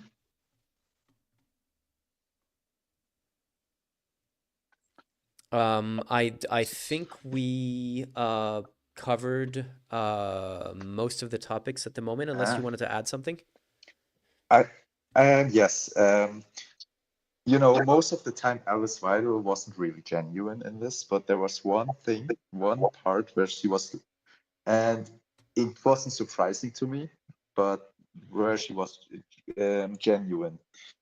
That's when they talked about the Treaty of Versailles. So this is now some deep dive what they really think about, the Second World War and that alike. And what I found interesting, but it didn't really surprise me, is that Alice Weidel said that the conditions in Gaza led to the Hamas attack. And she compared this basically to how Hitler came to power, that the German people were, oppressed by the Treaty of Versailles, and then and then through economic hardships and stuff like that. So, and you also have to understand there's this Day of Liberation in Germany, where the Allied powers liberated. To me, it's not the right word, more like defeated Germany, but whatever, where the Allied powers liberated Germany. And Alice Weidel refused to celebrate this. And instead, she she trauern, was heißt das? Was sagst du? Trauer. She grieved. Yeah, she grieved the expelled Germans from the eastern parts of Germany, and because she herself comes from a family, if we believe her, from expelled Germans from the eastern parts from Germany, Pomerania, Sudetenland, stuff like that. So, and this makes it interesting symbiosis with Björn Höcke. And I do think that Alice Weidel thinks that Hitler was really bad, evil. She said some stupid or ungenuine things about him, that he was a socialist somehow. But Björn Höcke said that that not everything in Nazi Germany was bad, and stuff like that. Yeah. So, and yeah, and given that Alice Weidel empathized with the Germans back then, that basically the conditions made Germans support Hitler. Höcke goes a lot farther. So I read his book, where he explains his beliefs. Yeah, it was called Nie zweimal im selben Fluss, I guess. Yeah. And what does that mean? Never enter the same river twice. Yeah, I think this was a quote by Heidegger, if I'm not mistaken. And he basically used Hegelian dialectics to derive how Germany should instead evolve. And he basically thinks that what's not bad about Nazi Germany is basically not that Hitler, for example, exterminated certain sections of the population. It's more like he did it nicer. So, so basically, he didn't just deport the people or something like that. And we should learn from Nazi Germany from that, and don't repeat this same grave mistakes. And this basically is kind of the symbiosis with Weidel. I don't think Weidel in that regard agrees with Höcke, but she thinks that that the conditions that led to Hitler was basically external, and it was most likely a punishment on the Germans, like through the Treaty of Versailles. And she compared this to Gaza. So now it may sound, well, to be honest, in regards to Gaza, I kind of agree with her. I mean, even with Nazi Germany, it's not entirely untrue. Yeah. But what I'm saying is she seems to be consistent on that, and this ties to kind of Höcke's beliefs. Yeah. Yeah, I have to say, you see, I'm way past 50, and I have to say that, you know, basically any comparison with Nazi Germany usually goes wrong in the end. You know, I don't think that really helps. And also, like you said, you know, is that genuine? I don't think so. Whenever I hear someone from the AfD talk about Nazi Germany, it's always a 3D chess thing. It's not, you know, it's not the surface, and really, I find that difficult. But you read the whole book. Wow. It was kind of interesting. For example, I was surprised that Höcke agreed that ethnicities are a social construct. He really said that, and his argument is basically that, of course, Germans were, you know, at some point created, more or less. His argument is basically that we shouldn't just deconstruct them for the sake of deconstruction, basically. And he sees like immigration or something like that as serious deconstruction of the German ethnicity or race, for example, like that. And he uses Hegelian dialectics to get to this conclusion. So yeah, it was, I mean, the thing is, I know German media kind of took several really bad statements he made in this book, but if you read the whole book, these statements kind of make it way worse, actually. So yeah. Well, thanks for letting me know. All right, no problem, no problem. So you're saying that in the context of the book, the statements that were taken by German media seem even worse? Yes, I do think that, because he thinks that the differences that between people, it's hard to explain. I don't want to. I mean, to be clear, yeah. we're going to be exploring this topic very soon on the channel anyway. So even if we don't go into the details in today's conversation, it's going to come out at some point. Yes. I did something that I was thinking when Alice Weidel brought up Hitler and said, "Oh, by the way, but you know, Hitler and the Nazis were actually socialists." I wanted to say then why are there so many parallels between AfD rhetoric and Nazi rhetoric is the thing that I wanted to say. Like, oh, if they were really socialist, how come there keeps being references to the Nazis by the AfD in a friendly way? Why is Björn Höcke using Nazi slogans as a way of touting his own patriotism if the Nazis were socialist and they were leftist and they were wrong?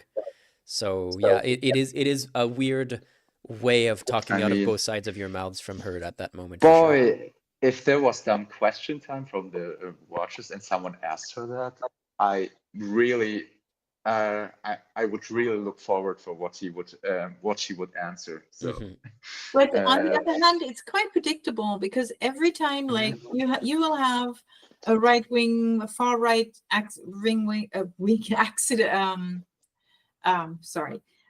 incident somewhere, like in some village, in some town in East Germany, and somebody walks up and says, "Do you have any Nazis here?"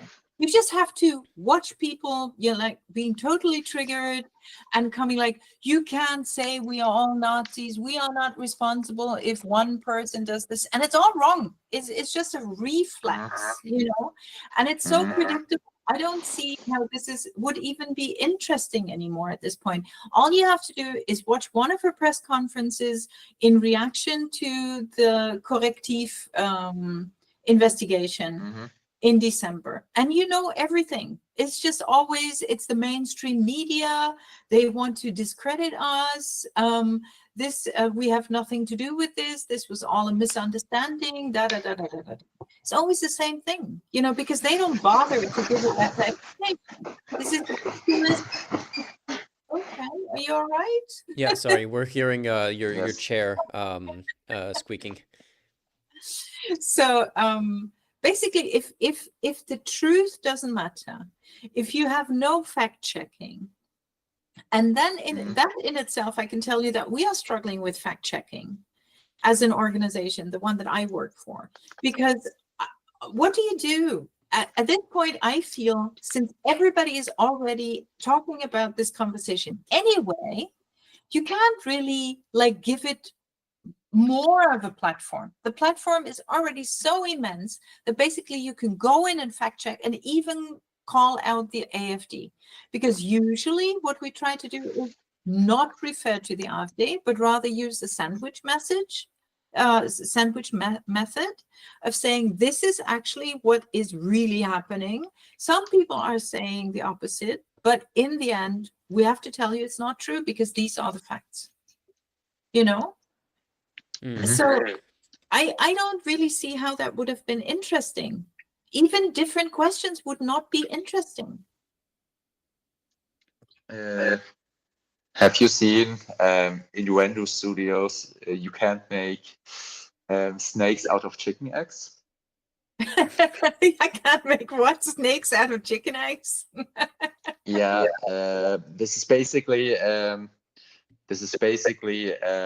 a creationist would argue. You can't make snakes out of chicken eggs.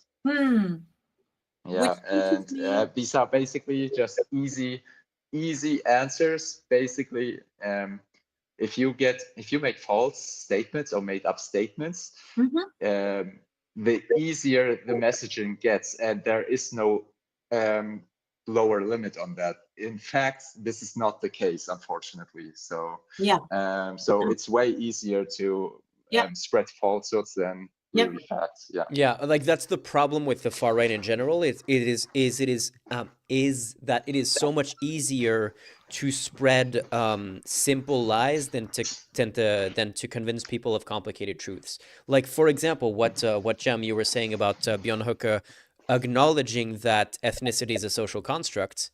Like having that conversation about what is and isn't a social construct, and how all of these works, and how basically all words are something that we as a society came up with to describe complicated things, and what that means philosophically and for society. That is a very complicated conversation to have. And so the far right's response to that is just to not have that conversation. And even though privately, or like when they release books, they'll acknowledge that it is true, but in practice, they don't. They just do not have the conversation at all. They just pretend it's not the case, and they can spread that that simple lie by saying, no, like all of this is biology and this and that, and so none of this. It's just so much easier politically to do it that way. And sometimes I feel, the irony of something, and to like the different reactions to something that is the same. For example, I know it's a little bit different from what you just said, but I still need to throw it in. The person in Magdeburg killed now 6 people, but in the beginning it was 5 people and injured 200. That was at a Christmas market. New Year's Eve in Germany, 5 people got killed by fireworks and 200 were injured. And look at the reactions. I've been flagging this. I know it may be not very popular somehow, but I feel, we need to put things into perspective. In Berlin alone, more than 50 people have been killed in traffic this year. Have we talked about introducing new laws, making driving more safe? We've not. And the thing is, all the upheaval that happens, and that's terrible. I am sorry for all the people I just mentioned who have been affected. But the reactions, one is, oh, we have to kick these people out. We have to take away their citizenship. And on the other hand, people are saying, you cannot tell me I can't do my fireworks. I lost you? No, I'm still here. No, for sure. Yeah. But that's always the case, whether it's that or anything else. I was thinking of this in the context of other incidents, but it's always interesting which incidents politicians choose to focus on, and even how easy it is to manipulate like the entire political conversation about like this one case. For example, a few months ago, we were reacting to the inaugural speech of what was at the time the new government in France, but since then the government has fallen and it has been replaced. And at the before he started his speech, he started with this was the what was his name?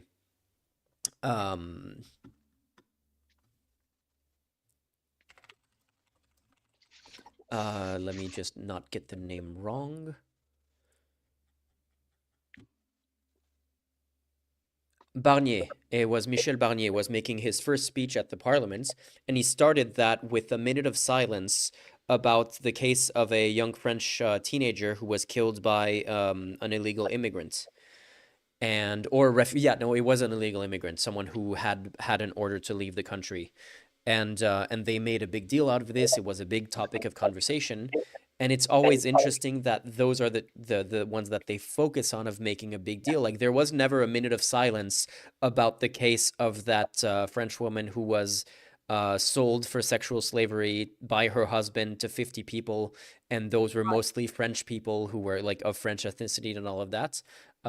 When politicians in the U.S. focus on the case of Lake and Riley, who was also killed by an illegal immigrant or a refugee, or I don't know exactly what the status of the person was, but it's like the choice of the one case that they're going to focus on and that they're going to claim as is representative of a broader truth is almost never the case. Like I showed during that conversation between Vidal and Musk, in the U.S., undocumented immigrants have a lower crime rate than the US born population.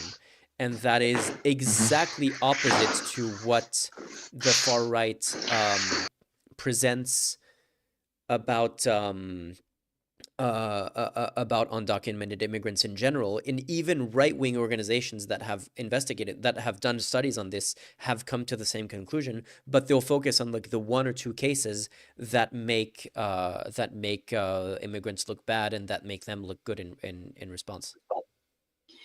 We could install, some sort of mechanism that holds politicians to the truth.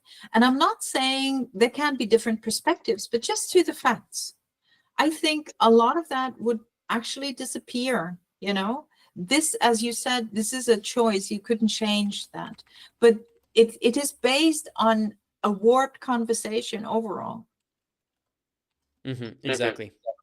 Like they control the narrative, and that's the problem. Is like right now the right wing controls the narrative, and the fact that Elon Musk is the owner of one of the biggest social media companies in the world makes the problem even worse. Yes. Sorry, I need to go. Nice sure. to talk to you. We're going to end stream soon anyway. I just wanted to react. Today's stream was essentially just dedicated to the Vital conversation, but we'll stream again on Sunday anyway. So I guess it was boring. Well, I mean, it was interesting, but yeah, it was frustrating. Thank you both for coming on. For the listeners, we'll definitely be looking at some stuff from Los Angeles on next stream and other news that happens by then. Any final words for either of you? Well, it was a pleasure coming on. The conversation could have gone differently to be a pleasure, not ours, but the one before. And I'll be very interested to see what the AfD is gonna do with this material on TikTok, etc. Yeah, my last words are: I hope you find a psychiatrist in Berlin. Yeah, that's also my problem at the moment. Yeah, right. Anyway, all right. Have a good one. See you both. See you. Bye. Bye.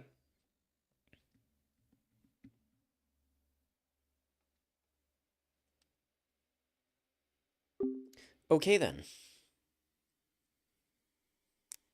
So yeah, Darth Revan, you mentioned the stats. I'm interested if you have links to those stats, if you can send them to, I don't know if you're a member of the Barely Informed Discord, but if you are, if you can send them in the, I just created a channel a couple of days ago, 2025 German election. If you can send them there, that would be great.